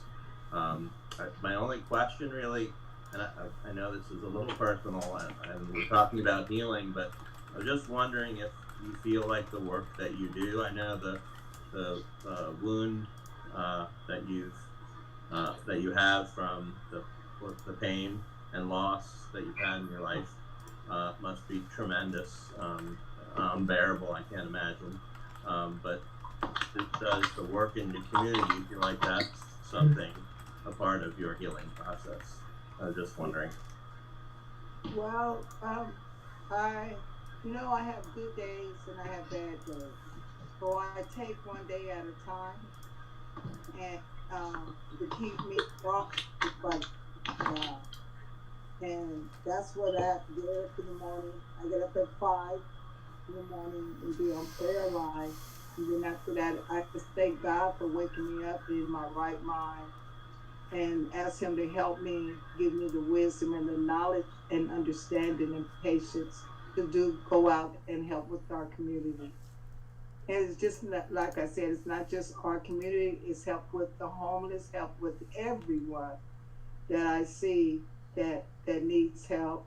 And they call me, they or email me and ask me questions. What can I do? Can they get children get involved? Matter of fact, I work with it's called the name of it is called HART. It means Homeless Assisted Resource Team, and her name is Fatima. And she has now got jobs, got a grant for jobs from 14 years old up to 24. And they have a Zoom meeting, and it's $500 when they finish. It's only for 5 weeks, but she teaches them for 4 hours, and then the other 4 hours they have to like whatever they want to be, because some kids like don't want to go to college or whatever they want to be. So it's like some of them go to they say, well, I want to be a mechanic. So then she'll say, well, then look it up and then tell us how would you be a mechanic. And so they have to give what they want to be and what they want to do. So I work with her on that. I like that with the children, because one little girl said, well, I'm going to be a teacher, but I'm going to teach the real history. And I said, well, what's the real history? And she said, history for all race, not just for one race. And I want to know the real history. And I said, wow, she says, I know about Malcolm X, I know about this and that. And I said, well, there's some of them things I didn't even know about, and they have taught me, the children. And I really enjoy it. For now, the children are getting to grow their own food. I am so happy about that. Mother Rice got all the children doing that. I mean, from 3 years on up. That's my great grandbaby. She just turned 3 last month, and I have her on video doing the garden. I mean, it's just amazing. So I'm happy about that. But like I said, if it wasn't by the grace of God, I don't think I could make it. I know I wouldn't be able to make it, because back then, 2 years ago, I was so angry. I was so angry. You would have never imagined. I couldn't even imagine, because all I just wanted revenge. I just wanted revenge so bad that I was, and I know I have my other grandchildren and my family and my son and my daughters, but I was just so angry. So that's why I asked God to give me the courage, wisdom, because the way they did my grandson, the way not only my grandson, I've heard, I've never known about no white, brown. I've never known nothing about none of this. I used to be my husband and I used to just travel, go to movies, and I wasn't a news person. My husband was, but I wasn't. I didn't ask to be in this, and then all of a sudden, people was telling me this. It was like I was in a nightmare, like I wanted to just wake up. Say, no, this is really a nightmare. I'm just dreaming this. This is not real. My grandson's gonna come back home, come to eat the barbecue that I cooked for him that day. And he said, well, Grandma, I'll be right back. So it took me a long time to get to this moment, and to be strong like this, and to go into the backyard and start growing. I mean, my life changed, and God changed it for me to fight for it, because I know that He has the last say so, and everything's going to work out for everyone, because we're going to get justice. Everyone, not just me, everybody's going to get justice. We might not be today, it might not be tomorrow, it might be years from now, but we're going to get it. We're going to get it, and I believe that. I believe that in my heart, and I just feel that God is not going to let us down, all the families, that we're all going to get justice. And so that's what I have to say. So, but, Well, I thank you. really, Thank you. I just thank God. I thank God. Oof, I thank you for just saying that because that is so. I'm sorry. I just had to say you really just blessed me because I think even Tawanda is about just accountability and how police officers. You're muted. Oh. Am I? No, you're good. Okay. I was just gonna say you really just blessed can't hear you. me. Huh? I can hear. Can you hear me? Yes. We all can hear. She's coming through fine. Must be on your end. Ah, okay. I was just gonna say, and I'll say it really quickly. You know, with my husband, I have not gotten any justice, and you know, just what she just mentioned about justice, it may not come, you know, when we really want it or need it at that moment. Just to hear that it is coming, that's a push for all of us to keep going.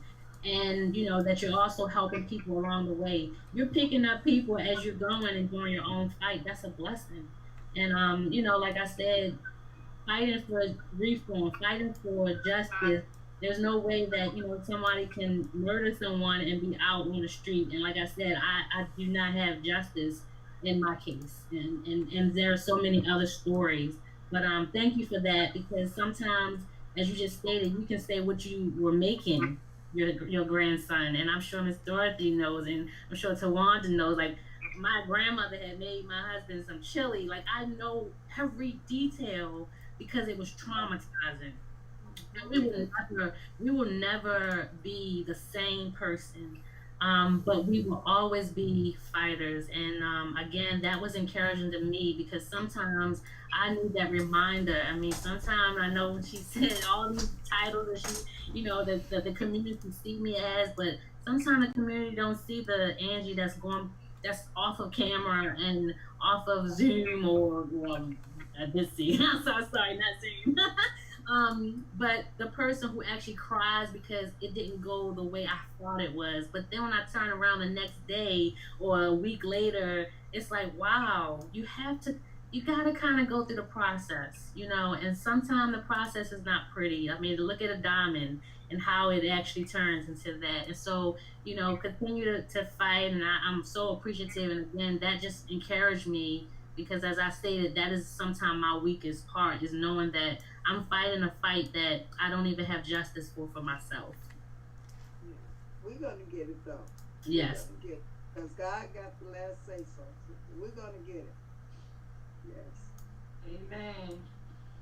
And I just wanted to say real fast that everybody on this platform, like Dan has said, like we were supposed, like it went into a whole nother channel, and I think it was needed because we were going to talk about like what's that. So this is literally what's after, like no matter who they put in office, right? At the end of the day, it's almost like what Brother Boom always say: we all we got, we all we need.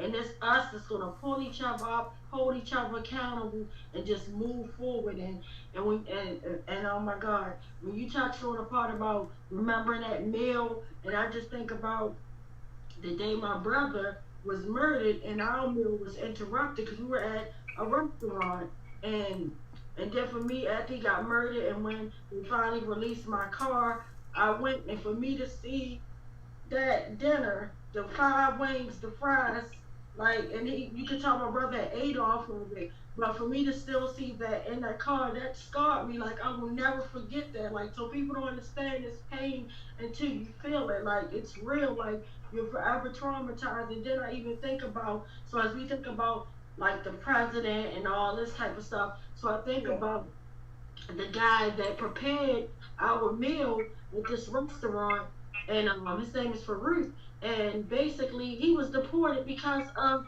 Trump. So that's why I'm really extra fighting hard. Like, he prepared the meal, that me and my brother's last meal, and he would, like, we could go past after West Wing sometimes to take some folks with me, and he would make my favorite cheesesteak and things like that, and just put it on the house. But for this division, but at the end of the day, nothing can divide us, right? We're going to all win this, like my sister said. We're just going to keep pushing forward, and just moving forward. That's all I gotta say. And this really blessed me. Like this space blessed me because everybody's been on the edge all week. It's just been crazy. Everybody emotions, but this was our healing space tonight. And I just thank everybody for bringing it to us and to kind of move on because I respect everybody's time. Brian, do you have that sad list? Yeah, I can do that. And I, you know, I always talk about how this is about, you know, what I bring here is about community violence, because really it's all, violence is all sort of part of one thing. It's all one system.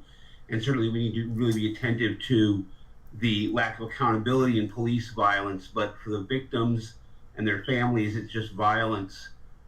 But I you know, I mean, I come to all that from a place of being a church person, a Christian. I have to say that because in these sorts of spaces, it's not necessarily the most common thing.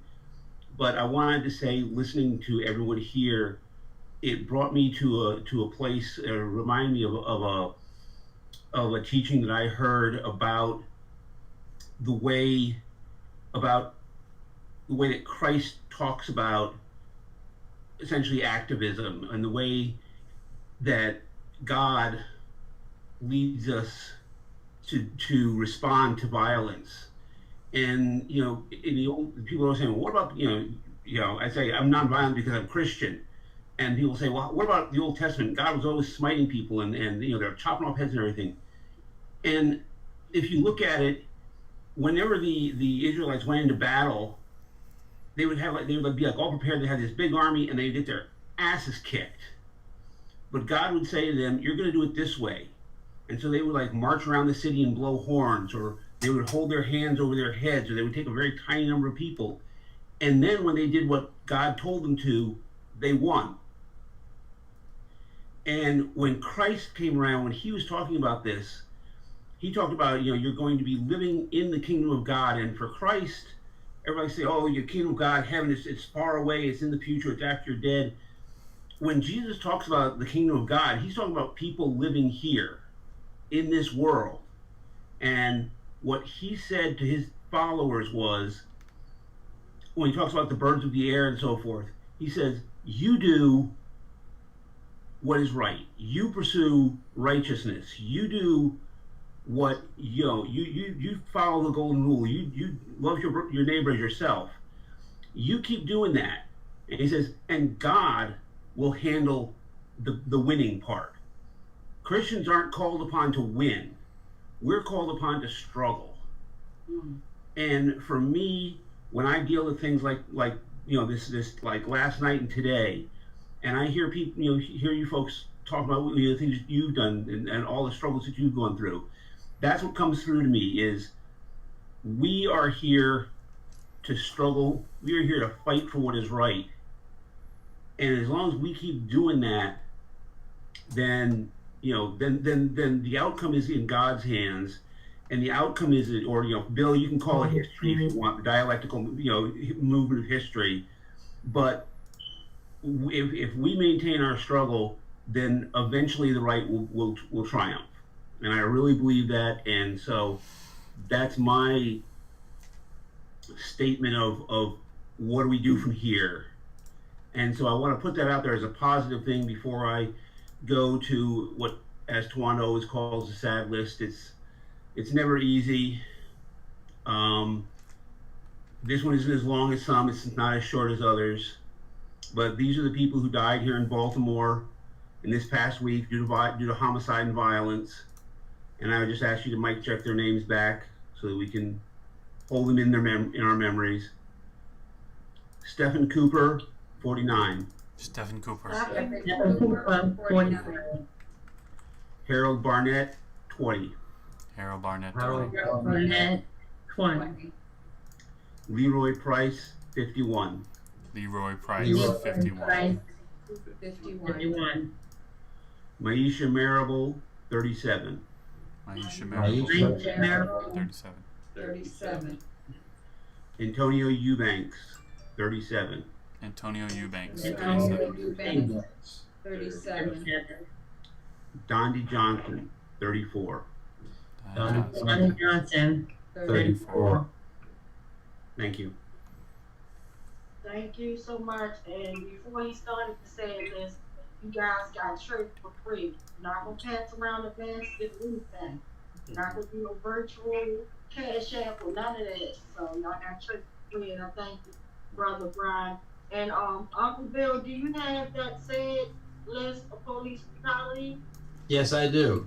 Police I work? do. By the way, I agree with Brian that if we continue to struggle, we're going to win. And I'm not even religious, and I feel that way. So in the last week, from Monday of last week to Monday of this week, may not be a complete list, but we know of 13 people that the police killed around the United States. And I want to raise their names. Let me just get rid of one thing on the computer screen. It's in the way.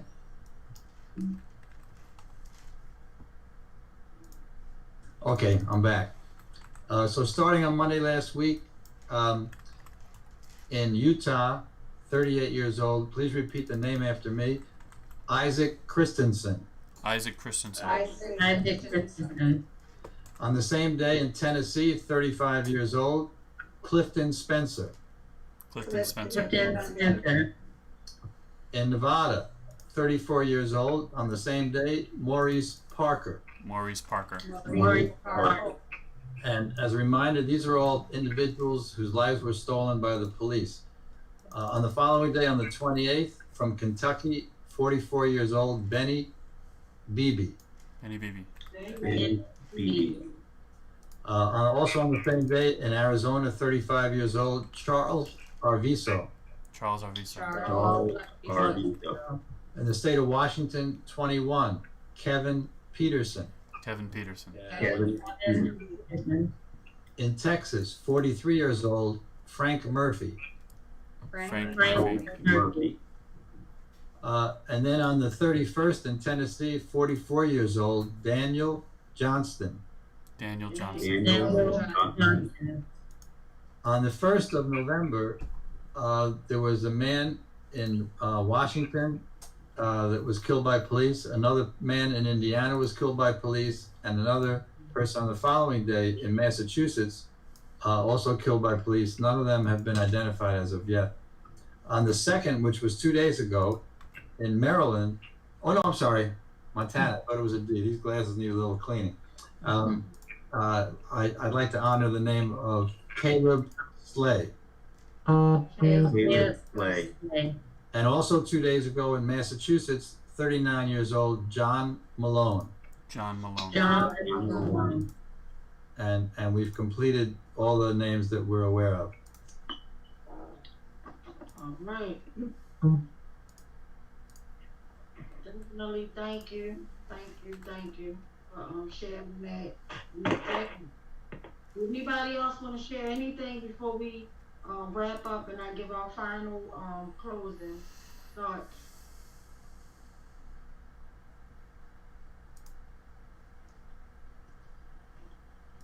Dorothy, you're muted. Were you speaking? Yes. Can you hear me now? Yes. Yes, go ahead. Okay.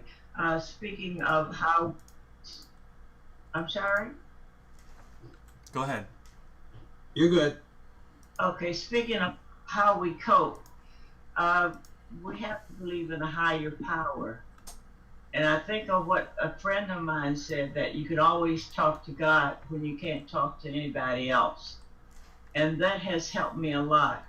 And just by having my son when I was teaching, to come home to him was the biggest joy, for the day, because I knew he needed me as much as I needed him.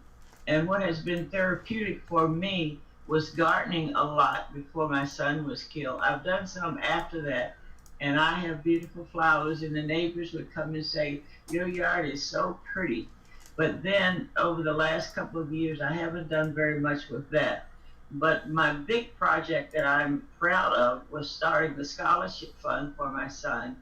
And we've given out about a good $8,000 plus within the last 2 years to minority students who are graduating from high school that will be attending HBCUs.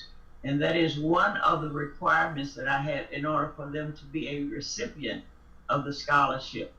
And I've written a lot of poems for my oh my gosh, I've written a lot of poems for my son, and I've read them to a couple of reporters who were in my home, and I've read them at the site where he was killed, and I find that to be therapeutic too. And I sort of fought myself that I don't write as often as I would love to, but when I write, it tells a real story of how things are with me, how my life is today, and what could have been done or what should have been done in my son's case.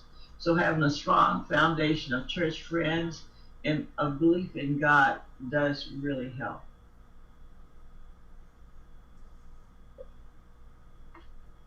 Miss Dorothy, write that book. Oh yes, that's been on the back burner for years, and I've got notebooks that I can fill up with things or people that I've talked to, especially the police department. It will be written soon. Thank you. Very good. And let us know when you write it, because I'll be the first one to buy mine off the top. I'll have to give it to you after I autograph it. All righty, yeah. So, just real fast, Miss Dorothy, how can we reach or support you real quick or support what you're doing? I'm just gonna go down like that.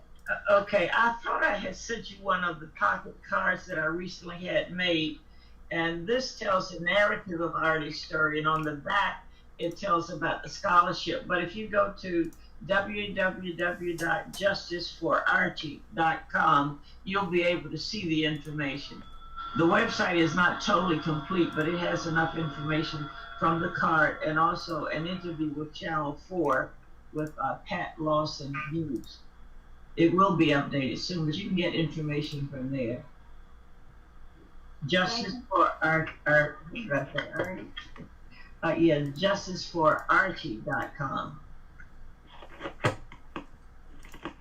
Thank you, my queen, for sharing that. And hey, Sister Angel, how can we reach and support you?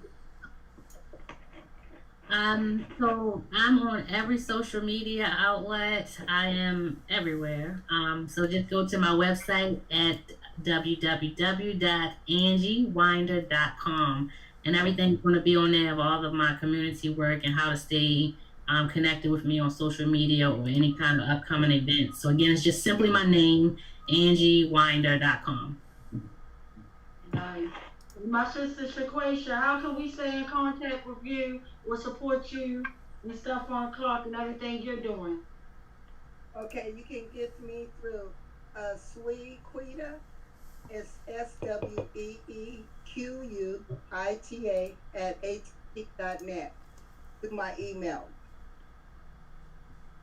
Can you say it once more? S like in Sam, WEEQUITA at att.net. Thank you.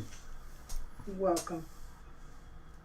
All righty. So do anybody from our West Coalition want to share anything before we wrap up? And before I say anything else, I want to give Mickey a big shout out. I want to give Brother Ben a big shout out. I want to give everybody from the West Coalition, Hillary, and the whole Hellerback family. Like, they just rock completely. And I just want to let you guys know, as guest speakers, what Mickey does that's so unique and beautiful and great is after this, like Ben puts it all together. He's the man before and behind the movement. He'll put this together. You can find, all you have to do is just hit the hashtag West Wednesday. You can hit it on YouTube and you can watch it again. You can hit it on any other social media platform and watch it. As well as Mickey, he makes short clips of everybody. So he's gonna make a short clip of everybody talking in your own personal space, and he's gonna send it to me, and I'm gonna make sure I send it to you, and all we do is ask you to share. But he's so professional with it. Like, he'll have your name like Miss Archie Elliott and Miss Angie Wine and Miss Shaquille. He'll have all your names up there. Like, it's just beautiful, and it's just you guys. So I just wanted to make sure I got that out the way before I let anybody from the West Coalition. Does anybody want to share anything before we wrap out? We all we got. We all we need. We all we need. Yeah. Amen. Well, again, I want to thank everybody. Thank you, Miss Dorothy, for never ever giving up and continuously fighting. And just like our sister Shaquisha said, your accountability, my accountability, our accountability is coming. And as long as we make our voices heard, and right now is the time that we say reopen all of these cases. My sister Angie Winder, the way that murderer walked out the courtroom literally with us, he is not walking away from accountability. He will too have his accountability. He will be held accountable. And I just think about the way this whole system just sucks. The whole damn system is guilty as hell, from the medical examiner's office to these lawyers to these jokes and these suits. Lottie-dottie and everybody, I'm sorry, is corrupt. But at the end of the day, we do have good people that are fighting for us. Very few, but we do have some good ones that exist. And I'm really excited and basically want to see what our new mayor, Brandon Scott, will be doing for us. Want to congratulate him on his win, for never giving up, for just moving, and he's so young and all that stuff. So I want to see that he carries it through. I hope that he don't change when he get up there, because to me, I always tell y'all, that's why I don't believe in politicians, because they'll be dressed up and ready to fight for us, but then when they get in the inside, their whole demeanor, they're not working for us when they're working for a paycheck. So I hope he don't sell us out. I hope he is for the people. I hope he helps with all these unsolved murders, because I'm not even really calling community violence, because we don't know who's doing all of this. We don't know. So this needs to be done. It needs to be, people need to be held accountable. And like my sister said, we will have accountability. So I just want to thank everybody. Thank you guys. I love you so much. Live to love, love to live. I will see you guys next West Wednesday. We have a special West Wednesday coming up. I believe it's next week. We'll have a platform where we're going to do the book I Got a Monster, also with 5 Days from Westmore. So we're supposed to be coming together and doing something. I will definitely keep you guys posted. That's going to be very interesting and real. So again, thank you. And my brother Ben is going to take us out as he brought us in. We were looking at a very serious video. And like, this is not for entertainment. This is for the purpose. The only sole purpose of showing this video is to have Killer Ruiz in a cell block. It's coming to you, my brother. It's coming to you, you murderous, stinking animal. It's coming. And that's not nobody from this platform. That's Tawanda Jones. That's my views of this animal, because he murdered my brother. He started the brutal beating. And not only, it's not just about my brother. The fact that Abdul Salam could have been murdered on July the 1st. The fact that he went at my sister Adina's house and forever traumatized a whole damn family. Darrell Harris, 24 hours. Thank God that burned the phone act quickly and called 911 to send a supervisor out. If you see in the video, he was ready to pepper spray him like he did my brother. You pepper sprayed, you beat, you stomped, you killed one unarmed man. But guess what? You killed the wrong man. But you truly, like my cousin said, you truly got the right family that's going to fight you. A family, the West Coalition family, the West family. We're going to fight you to the end until we get accountability. And it is coming. So when my brother takes us out with that video, watch it. Because right now, the time is now for us to hold killer cops accountable. Killer cops belong in cell blocks. Remember, we're more than hashtags and body bags. We're more than being 6 feet in the dirt and pictures and buttons on t-shirts. Our lives matter. It may not matter to the ones that you are murdering, but it matters to the family that you leave behind that's forever suffering. Forever suffering, forever traumatized, forever living in a nightmare that you gave us. We never asked for this. Angie never asked to be on this platform. She never asked for this. Miss Shaquisha never asked for this. Miss Dorothy never asked for this. I damn sure didn't ask for this. If you listen to us as we told our troops, we were living a normal life, enjoying our loved ones. Then all of a sudden, it was snatched away. But guess what? We're going to keep ourselves in peace. And I give thanks for our brother, Ken. He's my true hero, because if you see something, you say something. Brother Ken always brought that fire, and that's why I love that brother. So that shows you that I'm not anti-police, I'm anti-police brutality. That's the difference. So free Keith Davis Jr. I can go on all night. Thank you guys. Live to love to live. See you next week. Mic check.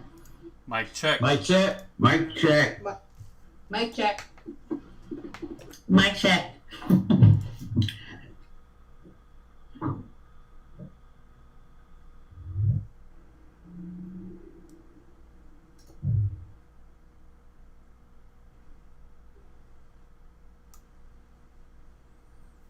Beat to death in broad daylight. And Mr. West begging for his life. And Mr. Salam begging for his child to be excluded and comforted from what was taking place. Not for himself, but for his 3-year-old child. Case number 4, Adina Britt and family, September 10th, 2015. My name is Adina Britt, and I wanted to submit a 30-second testimonial that Jorge Omar Bernardez Ruiz is one of the 11 terrorists that came into my house performing a home invasion in September 2015, terrorizing my entire family and even holding my 12-year-old son at gunpoint. He needs to be stopped. Case number 5, unidentified arrestee, assaulted in 2016. It's a chance to back the fuck up.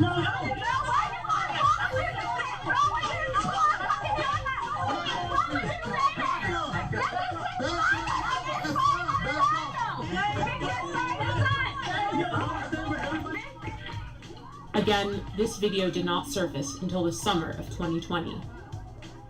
Case 6, Thomas McCullough, May 2016 and February 2017. I heard my front door coming off the hinges, like exploded. Thomas McCullough says it happened twice. In May 2016 and February 2017, Baltimore City Police burst through his green front door and raided his Pimlico home. They said police. They come up, shotguns, guns. He says officers ransacked the place, looking for drugs, money, and weapons. He took pictures of the damage he says they left behind. Tell us where the drugs are, the scales, the guns, and the large amounts of money. Nothing was found.